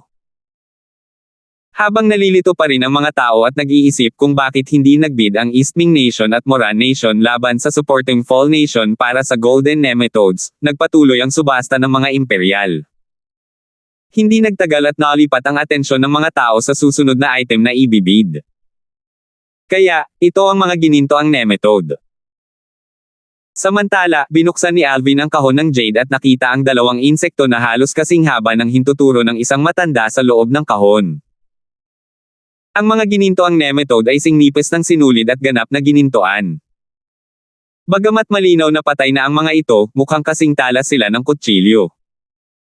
Sa katunayan, ang isang buhay na gininto ang nematode ay talagang kayang pumutol ng maraming bagay. Madali nitong maputol ang mga ordinaryong primitibong celestial na armas, at sa ilang pagsubok, kaya rin itong pumutol ng mga pangkaraniwang celestial na armas. Ang mga ginintoang nematode ay mga celestial na hayop na walang anumang katalinuhan. Alam niya ang mga bagay na ito dahil pinag-aralan niya ang ginintoang nematode matapos matuklasan na ito ay isa sa mga pangunahing sangkap upang pinuhin ang malalim na ginintoang Pildores. Kasabay nito, ang kapaligiran sa sentro ng subasta ay lalong naging masigla. Gayunpaman, wala ni isa sa mga bagay ang nakakuha ng interes ni Alvin. Sa kabaligtaran, may ilang mga bagay na nakapagpukaw ng interes ni Jovan. Sayang, hindi niya ito nabili. Gayunpaman, tila hindi naman siya masyadong nadismaya. Malinaw na hindi mahalaga sa kanya ang mga bagay sa kabila ng kanyang interes sa mga ito. Maya-maya pa, malapit nang matapos ang subasta. Sabi ng matandang lalaki sa entablado, ngayon, babanggitin ko ang huling item sa subasta. Medyo espesyal ang item na ito. Isang senior na isang sectless cultivator at isang 4 phenomena celestial king ang nagtiwala sa amin na i-auction ang item na ito para sa kanya. Sandaling tumahimik ang karamihan bago sumiklab ang isang kaguluhan. Sus Mariosep. Isang bagay mula sa isang 4 phenomena celestial king. Ang isang bagay mula sa isang 4 phenomena celestial king ay tiyak na kakaiba. Ano iyon? Maaari ba itong maging isang king grade celestial pearl? O iba pa ba ito? Hindi na ako makapaghintay na makita kung ano ito. Tiyak na espesyal ito. Maging ang mga tao mula sa supporting Fall Nation, Eastming Nation, at Moran Nation ay bahagyang naantig. Isang bagay mula sa isang 4 phenomena celestial king. Tumaas ang kilay ni Alvin. Bagamat wala ni isa sa kanila ang nakakita sa bagay na iyon, sigurado silang kakaiba ito. Tutal, kahit ang pinakamalakas na celestial sa supporting Fall Nation, Eastming Nation, at Moran Nation ay 3 talent celestial king lamang.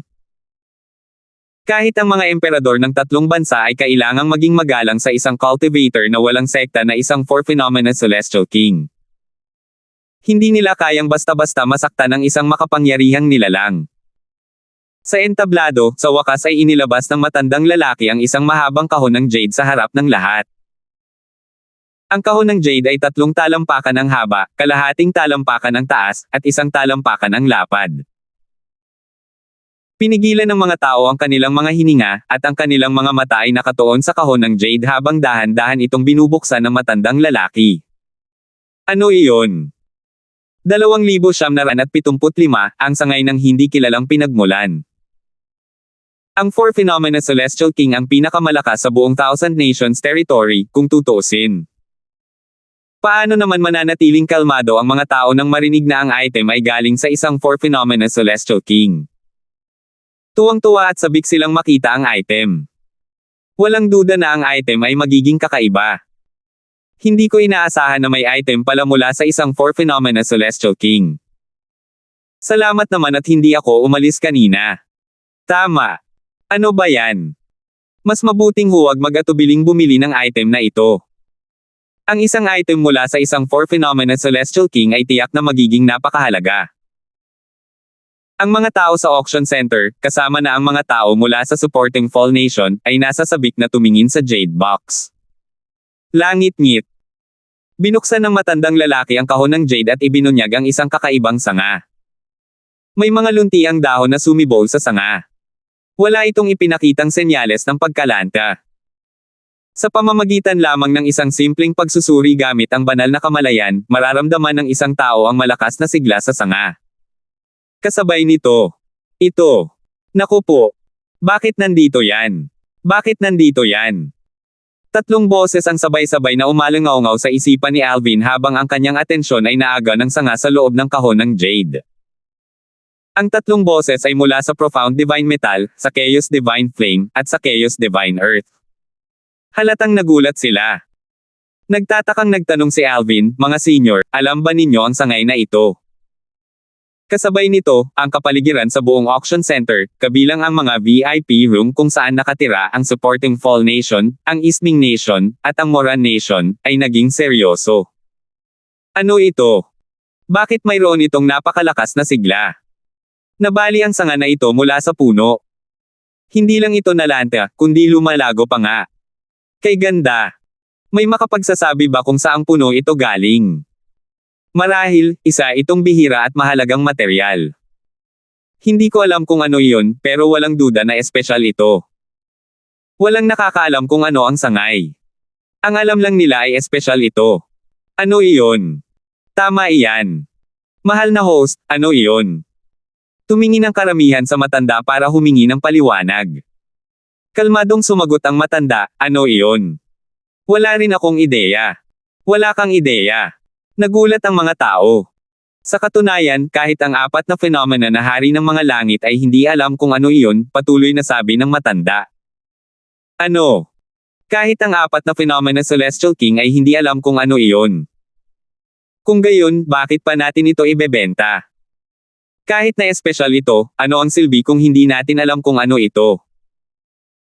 Kumunat ang noo ng mga tao nang malaman nilang kahit ang phenomena Celestial King ay walang alam tungkol sa sanga. Bagamat hindi natin alam kung ano ito, walang duda na ang sigla nito ay napakalakas. Kinuha ng matanda ang sanga mula sa kahon ng jade. Gamit ang kabilang kamay niya, inilabas niya ang isang kutsilyo. Sa ilalim ng mapagmasid na mga mata lahat, hiniwa niya ang pinakamakapal na bahagi ng sanga, halos mabali ito sa kalahati. Gayunpaman, isang pagsabog ng berdeng ilaw ang sumilay mula sa hiwa. Pagkatapos ng halos isang dosenang paghinga, humupa ang liwanag, at inilantad ang sanga na hindi pa nasaktan. Hindi ka panipaniwala. Imposible. Muntik na itong masira, pero sa loob lang ng isang dosenang paghinga, tuluyan na itong gumaling. Napakaganda ng sangay na ito. Bagamat wala akong alam tungkol sa sangay na ito, gusto ko ito dahil sa kamangha-manghang kakayahan nitong makabawi. Sabay-sabay na napanganga ang mga tao at nagkagulo matapos masaksihan ang pagbangon ng sanga sa harap mismo ng kanilang mga mata. Masigla silang nag-usap-usap sa isa't isa. Ang panimulang bid para sa sangay na ito na hindi alam ang pinagmulan ay 100,000 prominenteng celestial crystals. Malakas na sabi ng matanda, ang bawat dagdag na bid ay hindi dapat bababa sa 10,000 prominenteng celestial crystals. Gusto ko ring idagdag na magbibid din ako para sa sangay na ito sa ngalan ng Imperial Family of the Solitary Nation dahil sa kanilang interes sa sangay na ito. Muling nagkagulo ang mga tao nang marinig nilang maging ang Imperial Family of the Solitary Nation ay interesado sa hindi kilalang sangay. Mukhang ang sanga ay talagang nagmula sa isang apat na phenomena Celestial King. Kung hindi, palihim na itatago ito ng Imperial Family ng Solitary Nation para sa kanilang sarili. Marahil. Gayunpaman, may posibilidad din na tinatangkang itaas lang ng pamilyang imperial ang presyo ng hindi kilalang sangay. Kailangan nating maging maingat. Gayunpaman, ang hindi kilalang sangay na ito ay talagang kakaiba. Natatakot ako na ang presyo nito ay lalampas sa 200,000 prominenteng celestial crystals kahit papaano. 200,000 prominenteng celestial crystals. Iyan ang halaga ng 2 king-grade celestial weapons. Sa sandaling ito, isang malakas at makapangyarihang boses ang umalangaw-ngaw mula sa silid ng Moran Nation. Ito ay isang lalaking nasa katanghaliang gulang na nakasuot ng asul. 100,000 kilalang celestial crystals. Nang biglang bumagsak ang boses ng lalaking nakaasul at nasa katanghaliang gulang, sinabi ng matandang lalaki sa entablado, 200,000 kilalang celestial crystals. Nagkagulo ang mga tao. Hindi nila inaasahan na dodoblehin ng matandang lalaki sa entablado ang alok ng ganito kabilis. Sabi ng matanda, ito ang pinakamataas na presyong handang bayaran ng pamilyang imperial ng bansang nagsusuporta para sa sangay. Dahil dito, kung may sino man ang magdesisyong magbid pagkatapos nito, hindi na magbibid ang pamilyang imperial para sa item na ito. Ang pamilyang imperial ay handang gumastos lamang ng 200,000 prominenteng celestial crystal sa sanggang ito. Mukhang hindi nila iniisip na ang hindi kilalang sanggang ito ay may malaking potensyal. Hindi na nakakagulat. Tutal, kahit ang apat na phenomena Celestial King ay hindi alam kung ano ang sanga. Isa lamang itong koleksyon o dekorasyon na walang gamit. 200,000 kilalang celestial crystals para sa isang collector's item. Sobra na yan. Tama. Isang collector's item, na para dekorasyon lang, nakatumbas ng 2 king-grade weapons. Walang ordinaryong tao ang makakabili ng ganito karangyang item. Hindi tulad ng mga tao sa sentro ng subasta, tahimik ang silid ng bansang Moran. Maliwanag na sumuko na sila sa pagbid para sa hindi kilalang sangay. Tapos, nagsimula na ang countdown. 200,000 kilalang celestial crystals na minsan lang pumunta. 210,000 kilalang celestial crystals. Biglang umalangaw-ngaw ang isang boses mula sa silid ng Eastming Nation. Agad na umalangaw-ngaw ang boses ni Philemon mula sa silid ng Supporting Fall Nation. 250,000 kilalang celestial crystals. Nang makita ito, nagulat si Jovan. Nagtanong siya, Ama, alam mo ba kung ano ang sanga? Hindi, wala akong ideya. Umiling si Philemon. Mukhang kakaiba kaya naisip kong sumali sa kasiyahan. Gayunpaman, 250,000 prominenteng celestial crystals lang ang makukuha nila mula sa akin. Para sa kasiyahan. Nawala ng malay si Jovan. Para maglabas ng 250,000 kilalang celestial crystals para sa kasiyahan. Tila mas pabago bago pa ang kanyang ama kaysa sa kanya. Tinanong ni Philemon ang nakasimangot na matandang lalaki na nakatayo sa tabi niya, Matandang Mo, alam mo ba kung ano iyon? Hindi. Umiling si Matandang Mo. 260,000 kilalang celestial crystals. Isang lalaking nasa katanghaliang gulang na nakaupo sa gitna ng karamihan ang nag-alok na pumunta sa sangay, na agad na nakakuha ng atensyon ng lahat. Hindi ba't si Easton iyan, ang pangalawang pinuno ng sekta ng ikawalong baitang, ang Thousand Hand Sect? Siya yun. Hindi ko inaasahang makikita ko siya rito. Mukhang interesado rin si Easton sa hindi kilalang sangay na iyon. Sa mga rehiyon sa ilalim ng Profound Nether Mansion, bukod sa mga bansang nasa ikawalong baitang sa Thousand Nations Territory, mayroon ding ilang mga sekta at angkan sa ikawalong baitang. Karamihan sa kanila ay bahagyang mas malakas lamang kaysa sa mga puwersang nasa ikasyam na baitang, kaya naman, wala silang kalaban-laban sa mga bansang nasa ikawalong baitang. Habang nakatuon ang atensyon ng karamihan kay Easton, ang Vice-Sect leader ng Thousand Hand Sect, isang boses ang muling umalangaw-ngaw mula sa isa sa mga VIP room. 300,000 prominenteng celestial crystals. Galing na naman yan sa Supporting Fall Nation. 2,976. Nako, kailangan mo yang makuha. Tama. Kunin mo yan anuman ang mangyari. Pagsisisihan mo ito habang buhay kung hindi mo ito makukuha. Hinikayat ng Profound Divine Metal, ng Chaos Divine Flame, at ng Chaos Divine Earth si Alvin na kunin ang hindi kilalang sangay ng paisa-isa. Dahil dyan, dali-daling nagbid si Alvin para sa hindi kilalang sangay kahit wala siyang alam tungkol dito. 300,000 kitang-kitang celestial crystals. Hindi napigilan ni Alvin ang mapait na mapait na mapait. Mahigit 200,000 prominenteng celestial crystals at ilang king-grade celestial weapons lamang ang hawak niya. Sinabi na sa kanya ni Jovan noon na ang Imperial Auction ng Solitary Nation ay nagpapahintulot sa mga bagay na ipagpalit para sa celestial crystals. Ang isang hindi nasirang king-grade celestial weapon ay maaaring makakuha ng hanggang 100,000 prominenteng celestial crystals, kahit man lang, sa teritoryo ng Thousand Nations ng Profound Nether Mansion. Ang mga king-grade celestial weapons na mayroon ako ay hindi lamang nasa malinis na kondisyon, kundi mas maganda pa ang mga ito kaysa sa mga ordinaryong king-grade celestial weapons. Walang duda na ang anumang bilang ng mga celestial crystals na makukuha ko kapalit ng mga ito ay mas mababa kaysa sa tunay na halaga ng mga armas. Wala akong magagawa tungkol dito dahil kailangan kong makuha ang branch na ito. Sigurado akong sulit ang pagkawala ng branch na ito, naisip ni Alvin sa sarili. Batay sa pagmamadali ng mga salita ng tatlong elemento, walang duda na ang branch na ito ay higit pa sa pambihira. Nag-isip-isip si Alvin sa loob-loob niya, ang hindi kilalang sanga na ito. Ito kaya ang Clear Heavens Divine Wood ng 5 Divine Elements. Ang 5 banal na elemento ay ginto, kahoy, tubig, apoy, at lupa. Kilala rin bilang Profound Divine Metal, Clear Heavens Divine Wood, World Cleansing Divine Metal, Chaos Divine Flame, at Chaos Divine Earth. Nalaman ito ni Alvin mula sa Chaos Divine Flame. Kapatid na Darfield. Hindi makapaniwalang tinitigan ni Jovan si Alvin. Little Alvin, alam mo ba? Nag-aalangan na tanong ni Philemon. Wala akong ideya. Umiling si Alvin at ngumiti ng mapait. Medyo espesyal ang hindi kilalang sanggang ito. Pakiramdam ko lang ay pagsisisihan ko ito kung hindi ko ito makukuha. Tunay ngang kakaiba ang sanggang ito. Ito ang unang beses na makakita ako ng kaiba.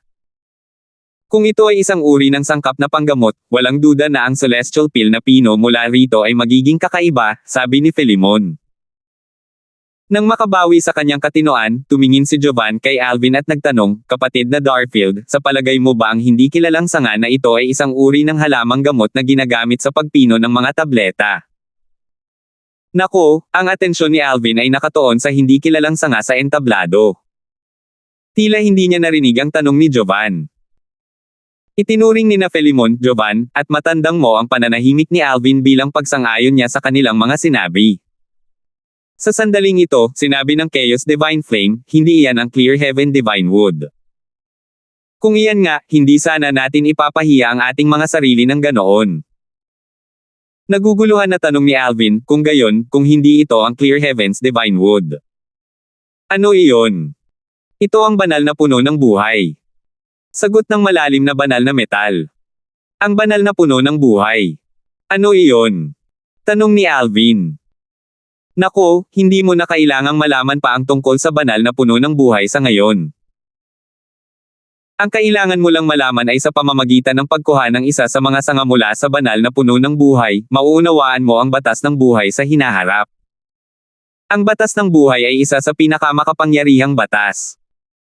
Hindi mo mauunawaan ang batas ng buhay sa pamamagitan ng mga pamamaraang celestial o mga banal na kakayahan.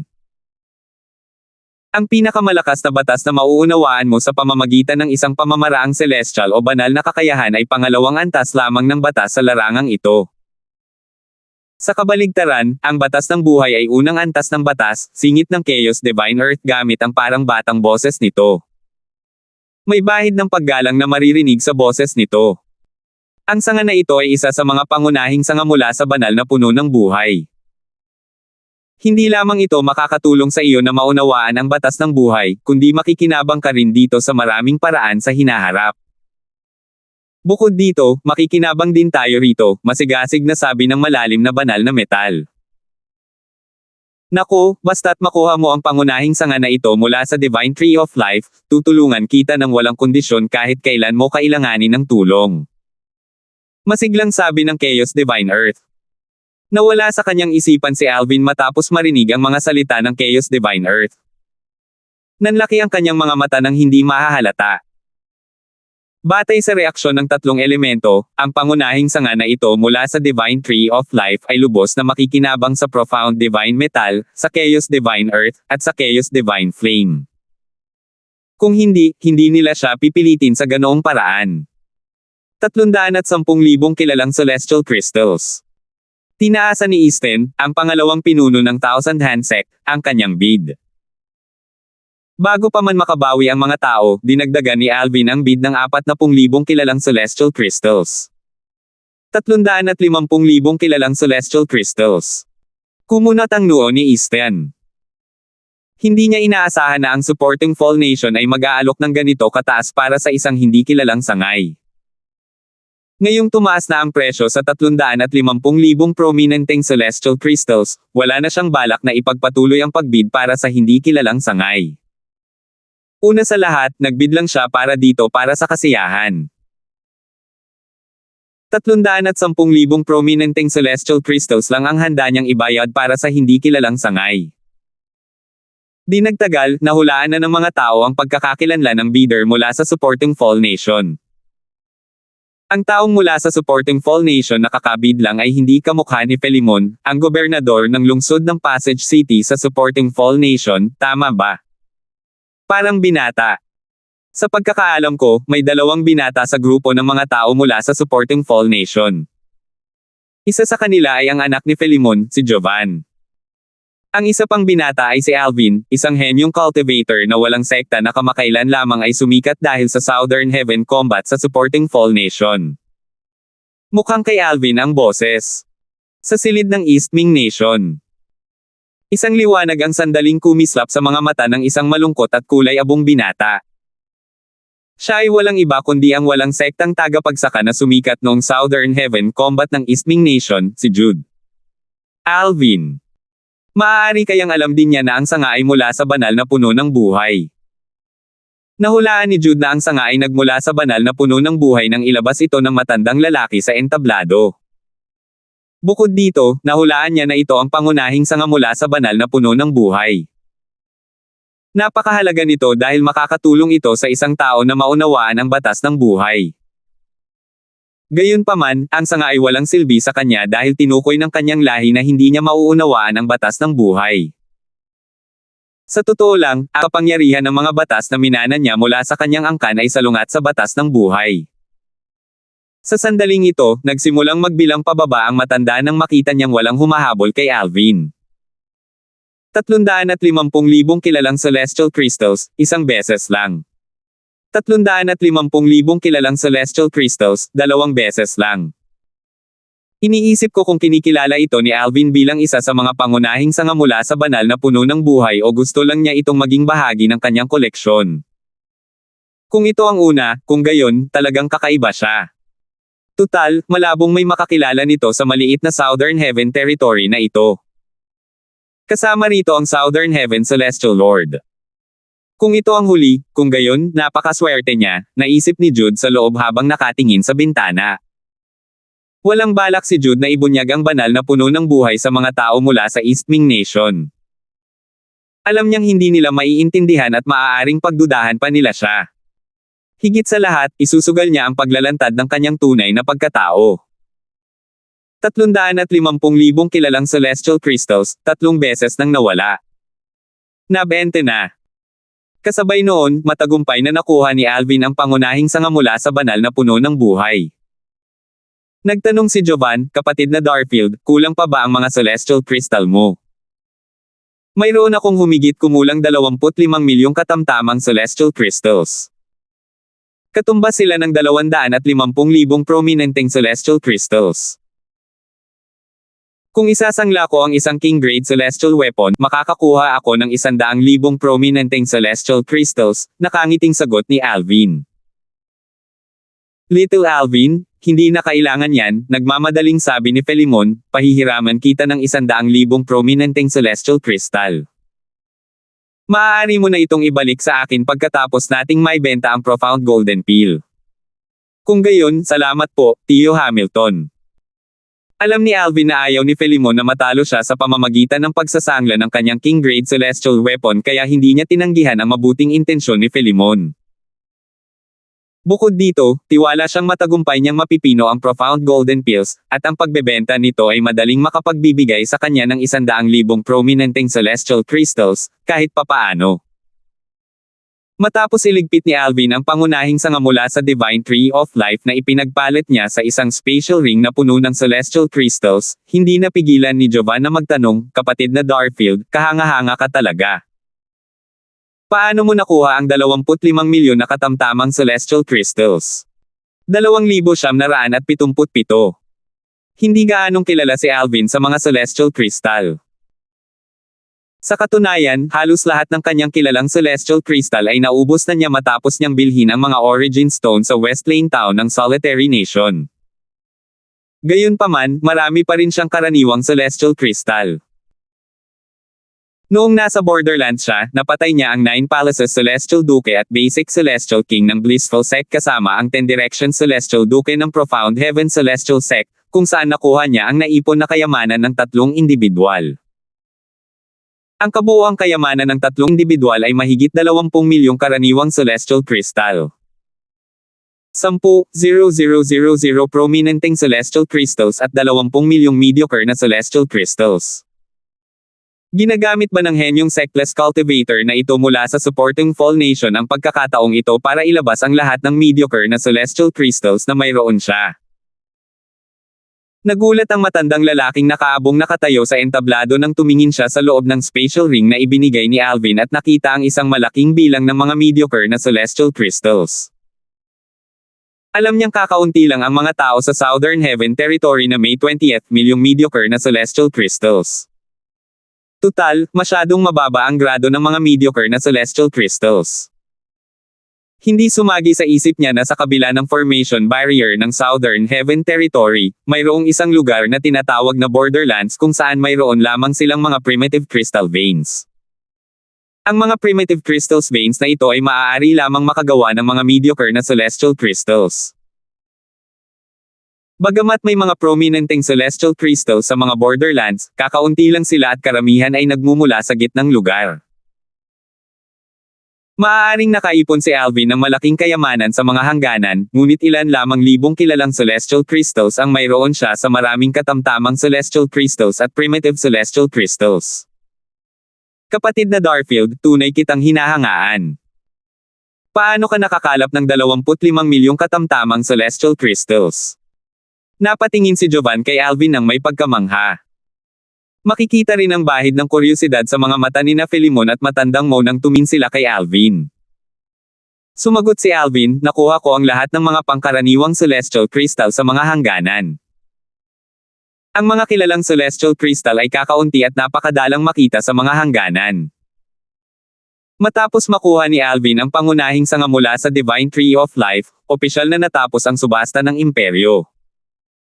Natural lang, hindi alam ng lahat ng naruroon na ang kakaibang sanga ay isang pangunahing sanga mula sa banal na puno ng buhay. Kahit pa sabihin sa kanila na ito ang pangunahing sanga mula sa banal na puno ng buhay, hindi nila malalaman ang halaga nito o kung ano ito. Sa katunayan, hindi maraming tao sa Spirit Overarching Heaven ang nakakaalam tungkol sa banal na puno ng buhay, lalo na ang mga tao mula sa Southern Heaven Territory.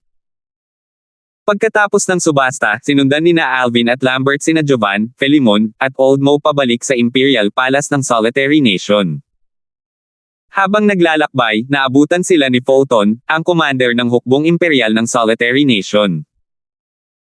Hindi na siya nagpaligoy-ligoy pa at nagtanong ng may kuryosidad, Gobernador ng Lungsod Huang, paano mo nagawa iyon? Ang mga taong iyon mula sa Moran Nation at East Ming Nation ay hindi mga hanggal. Hindi sila susuko sa pagbid para sa mga Golden Nematodes sa 11 oras ng walang magandang dahilan. Commander He, ikaw ba ang mausisa, o siya? Binigyang diin ni Philemon ang salitang siya. Sumagot si Fulton, mausisa rin ang kamahalan. Pinadalhan niya ako ng voice transmission na nagtatanong tungkol dito. Gayunpaman, mausisa rin ako. Tutal, ang mga tao mula sa Moran Nation at East Ming Nation ay partikular na pumunta sa Solitary Nation para sa pares ng Golden Nematodes. Paano sila susuko sa mahalagang sandali? Sino mang may mga mata ay makakaalam na may nagawa ka. Wala lang iyon.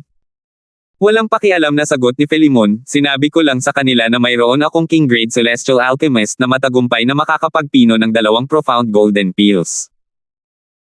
Kung ibibigay nila sa akin ang pares ng Golden Nematodes, hahayaan ko silang magbid para sa isa sa Profound Golden Pill. Ganoon ko sila nakukumbinsi na tumigil na sa pagbid para sa Golden Nematodes. Wala siyang planong ilihim ang kanyang alok sa Moran Nation at sa East Ming Nation. Alam niyang hindi rin naman niya kayang magtago ng sikreto. Pagkatapos ng 10 araw, alinman sa Moran Nation o sa East Ming Nation ang makakakuha ng Profound Golden Pill. Sino mang hindi makakuha ng Profound Golden Pill ay tiyak na hindi makakatulong sa kanila na ilihim ang bagay na ito. Isang King Grade Celestial Alchemist. Biglang bumilis ang tibok ng puso ni Fulton nang marinig ang sagot ni Philemon. Hindi niya talaga inaasahan ang sagot na ito. Bagamat maaari ring umupo ang Emperor ng Solitary Nation ng isang King Grade Celestial Alchemist para pinuhin ang Profound Golden Pill, malaking halaga ang magagastos para gawin ito. Ang dahilan kung bakit mapilit ang mga emperador ng East Ming Nation at Moran Nation na makakuha ng 2 Golden Nematodes ay upang mapataas ang antas ng tagumpay sa pagpino ng Profound Golden Pill dahil plano lamang nilang kumuha ng isang Duke Grade Celestial Alchemist upang pinino ang mga tableta. Ang emperador ng Supporting Fall Nation ay tunay na mapagbigay at may malayong pananaw.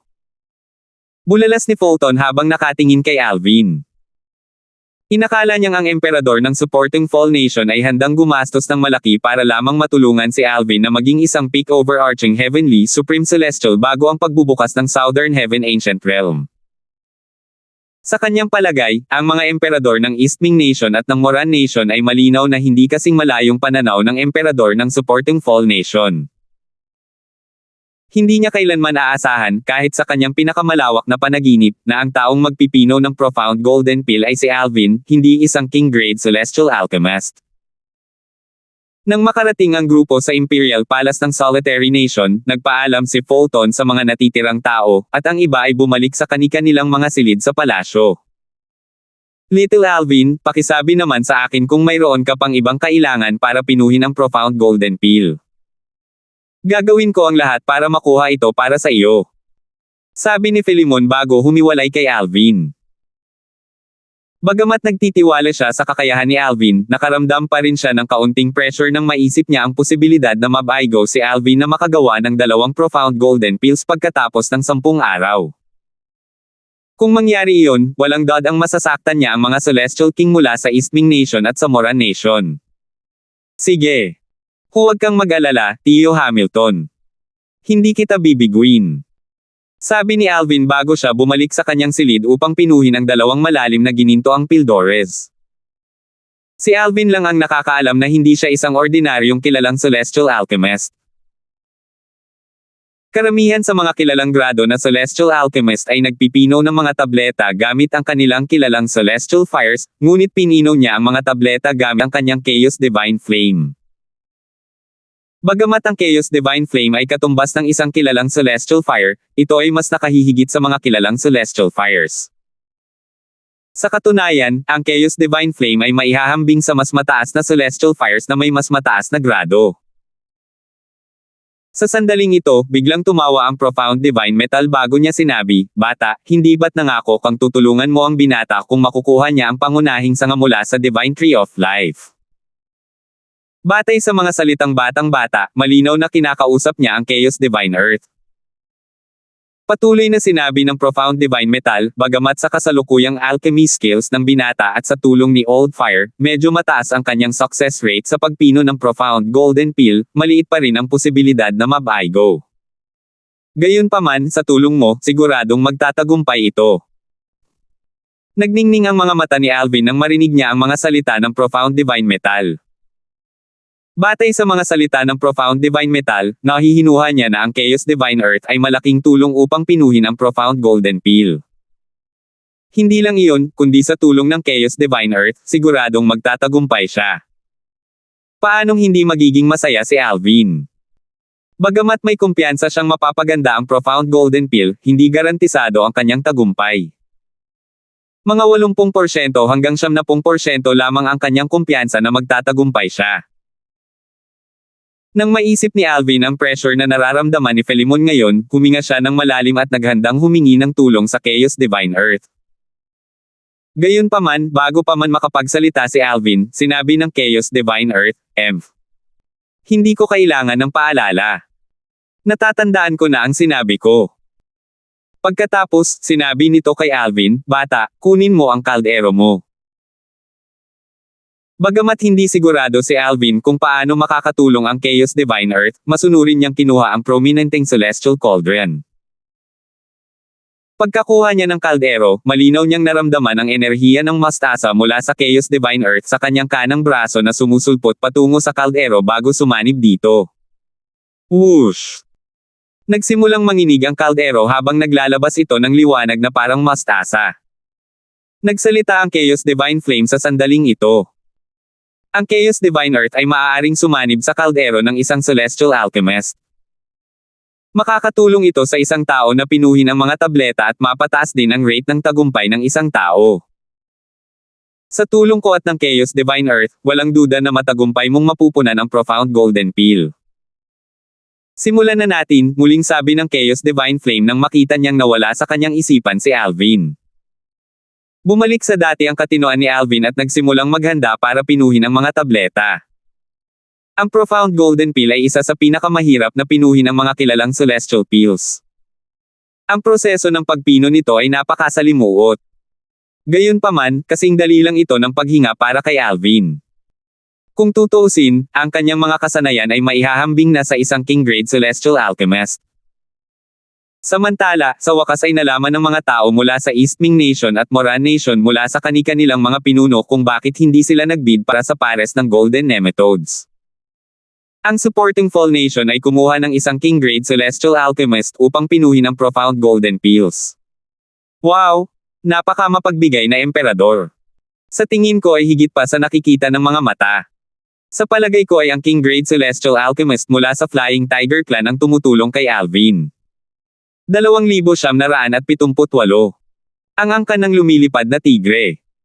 Para maging eksakto, ito ang sangay ng Flying Tiger Clan sa Profound Nether Mansion. May ipinaalala sa akin ang mga sinabi mo.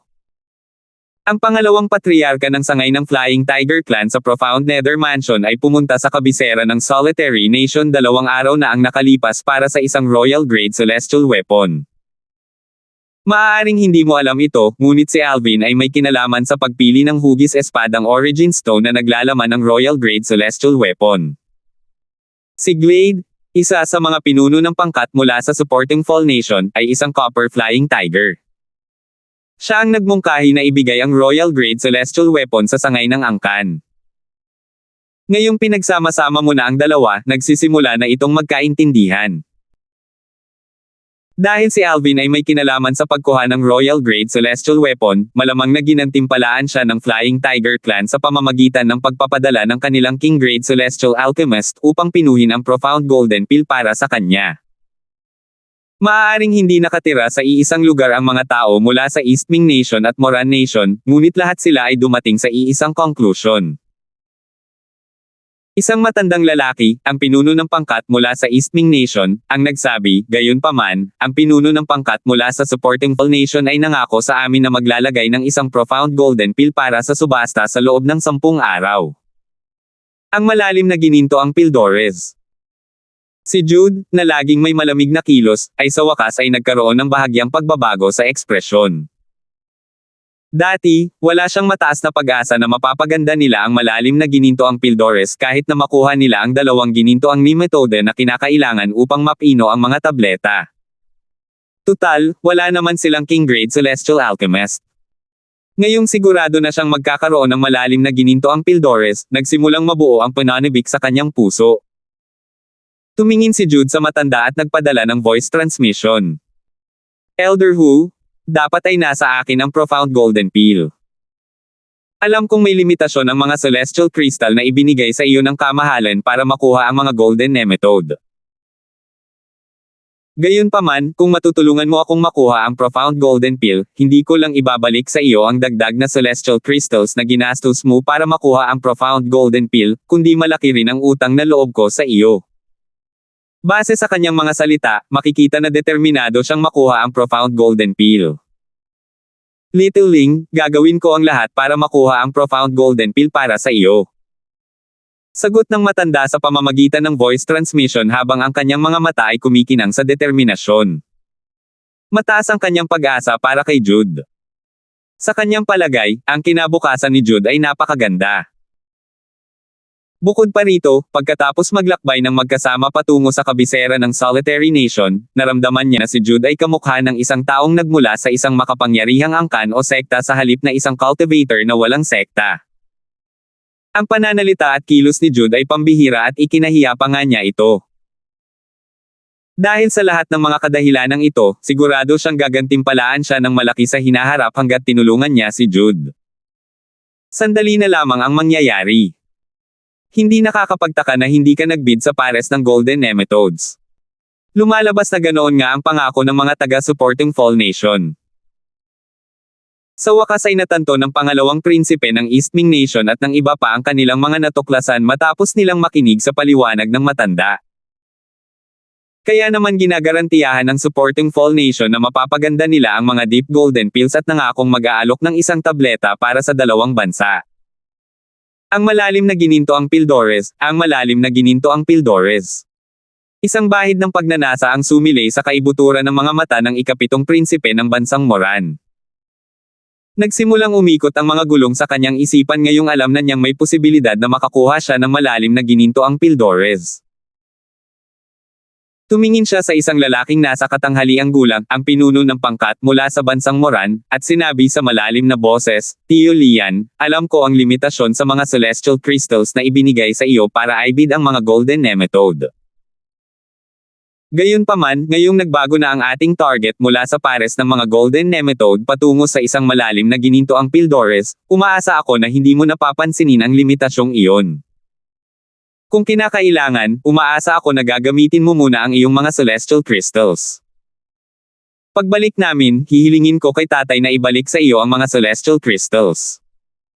Hanggat iniinom niya ang profound golden pill, alam ng ikapitong prinsipe ng Moran natin na magagawa niya maging isang peak overarching heavenly supreme celestial. Noong panahong iyon, tiwala siyang siya ang maging pinakamalakas na tao sa ilalim ng mga celestial duke sa Moran Nation. Kahit na hindi siya kapantay ni na Alvin at Jude, ang mga henyong Sectless Cultivator mula sa supporting Fall Nation at Isming Nation, mas gaganda ang kanyang performance kapag nakapasok na siya sa Southern Heaven Ancient Realm. Huwag kang mag-alala, kamahalan. Alam ko na ang gagawin, walang pakialam na sagot ng lalaking nasa katanghaliang gulang. Sa isang patio na matatagpuan sa puso ng Palasyo Imperial ng nag-iisang bansa. Katatapos lang makinig ng emperador ng Solitary Nation sa ulat mula kay Photon, ang commander ng Imperial Army ng Solitary Nation. Umiling siya at sinabing, sabi mo ba ang emperador ng supporting Fall Nation ay kumuha ng isang king-grade celestial alchemist para pinuhin ang profound golden pill para tulungan si Alvin? Imposible iyon. Kilala ko siya. Tiyak na hindi siya ganoon kamalayo. Mukhang sigurado siya sa kanyang mga sinabi nang magsalita siya. Bilang emperador ng nag-iisang bansa, nakalapit ng supporting Fall Nation, maraming beses na siyang nakipag-ugnayan sa emperador ng supporting Fall Nation. Alam na alam niya kung anong klaseng tao ang kabilang panig. Masyadong mataas ang presyo para kumuha ng isang king-grade celestial alchemist. Gagawin lamang ng emperador ng supporting Fall Nation ang isang bagay kung nakikita niya ang mga benepisyo. Maliban na lang kung sigurado ang emperador ng supporting Fall Nation na magdudulot sa kanya ng mas malaking benepisyo si Alvin kaysa sa presyong kailangan niyang bayaran para sa isang king-grade celestial alchemist, walang paraan para kumuha siya ng isang king-grade celestial alchemist para tulungan si Alvin. Kung hindi ang emperador ng supporting Fall Nation ang kumuha ng isang king-grade celestial alchemist, sino kaya ito? Si Philemon kaya ito? Hindi. Sa tingin ko ay hindi niya kaya iyon. Sabi ni Photon ng bahagyang nakasimangot. Tama ka. Hindi kaya ni Philemon yan. Gayunpaman, huwag mong kalimutan ang mga taong nakapaligid sa kanya. Halimbawa, si Glade. Walang pakialam na sabi ng emperador ng nag-iisang bansa. Glade. Nanlaki ang mga mata ni Photon. Agad na may pumasok na ideya sa kanyang isipan. Kamahalan, sinasabi mo ba na ang sangay ng Flying Tiger Clan sa Profound Nether Mansion ay nagpadala ng kanilang king-grade celestial alchemist upang pinuhin ang profound golden pill para kay Alvin bilang gantimpala sa pagtulong sa kanila na makuha ang royal grade celestial sword? Bukod dyan, wala na akong maisip na ibang posibilidad, sagot ng emperador ng nag-iisang bansa. Matapos itong pag-isipan, nadama ni Photon na tama ang emperador ng nag-iisang bansa. 10 araw ang lumipas sa isang kisap mata lamang para sa mga nasa Devata Realms. Si Alvin na nakaupo nang nakakross ang mga paa sa kama ay biglang nagmulat ng kanyang mga mata. Isang maliwanag na ngiti ang makikita sa kanyang mukha sa sandaling ito. Sa wakas ay nalagpasan ko na at naging isang peak overarching heavenly supreme celestial. Ngayong isa ng peak overarching heavenly supreme celestial si Alvin, bahagyang nagbago ang kanyang aura. Sa isang iglap lang, natakpan na ng kanyang celestial origin energy ang ibabaw ng kanyang balat. Walang kapantay ang kanyang dating lakas dito. Ang bisa ng profound golden pill ay tunay na kahanga-hanga. Itinaas ni Alvin ang kanyang kamay bago lumitaw ang isang bote ng gamot sa kanyang kamay. Naglalaman ito ng isa sa 2 profound golden pills na matagumpay niyang na-refine 2 araw na ang nakalilipas. Naubos niya ang isa sa mga gamot kaya isa na lang ang natira. Pagkatapos ng 2 araw, ang profound golden pill ay nakatulong kay Alvin na makalusot at maging isang peak overarching heavenly supreme celestial. Sa tingin ko, si Tio Huang ay parang pasang nasa ibabaw ng mainit na ladrilyo ngayon. Tumangala si Alvin sa langit pagkalabas niya ng kanyang silid. Malapit na magtanghali. Malamang na dumating na ang mga tao mula sa Isming Nation at Moran Nation. Maya-maya pa, narinig ni Alvin na may tumatawag sa kanya mula sa gilid. Kapatid na Darfield. Sa wakas ay lumabas ka na. Alam niyang si Jovan iyon ang hindi man lang tumitingin. Jovan. Nakita ni Alvin sina Jovan at Lambert na nakatayo sa kanyang patio. Isang seryosong ekspresyon ang lumitaw sa mukha ni Jovan habang nagtatanong, kapatid na Darfield, nagtagumpay ka ba? Sa sandaling ito, ang kanyang ama at si matandang Mo ay nililibang ang mga tao mula sa East Ming Nation at Moran Nation, na dumating upang magbid para sa Profound Golden Peel, sa pangunahing bulwagan ng kanilang patio sa Imperial Palace ng Solitary Nation.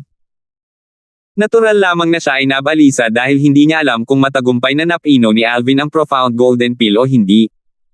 Mabuti na lang at hindi ko binaygo lahat. Itinaas ni Alvin ang kanyang kamay at inalog ang bote ng gamot. Pagkatapos, inihagis niya ang bote ng gamot kay Jovan na parang nagtatapon ng basura. Ay ito. Ito ang malalim na gininto ang Pildores. Mahusay na hinawakan ni Jovan ang bote ng gamot. Mabilis niyang binuksan ang bote at nakita ang isang tableta na nakapatong doon. Batay sa matapang na amoy ng gamot na tumatago sa kanyang ilong at sa kakaibang kinang sa ibabaw ng tableta, agad niyang nasabi na ito ang malalim na gininto ang Pildores. Nagningning ang mga mata ni Jovan, at nakahinga siya ng maluwag nang makumpirma na matagumpay na napino ni Alvin ang Profound Golden Peel. Gayunpaman, may pumasok na ideya sa kanyang isipan. Kapatid na Darfield, isa lang ba ang Profound Golden Peel na napino mo? Ano sa tingin mo? Tanong ni Alvin. Hindi na niya hinintay ang sagot ni Jovan bago niya ibinunyag ang aura ng kanyang kaluluwa, na nagpapakita ng kanyang tunay na cultivation base. Isang tugatog na nangunguna sa langit, kataas-taasang langit. Nagningning sa kaligayahan ang mga mata ni Jovan, at isang malapad na ngiti ang sumilay sa kanyang mukha.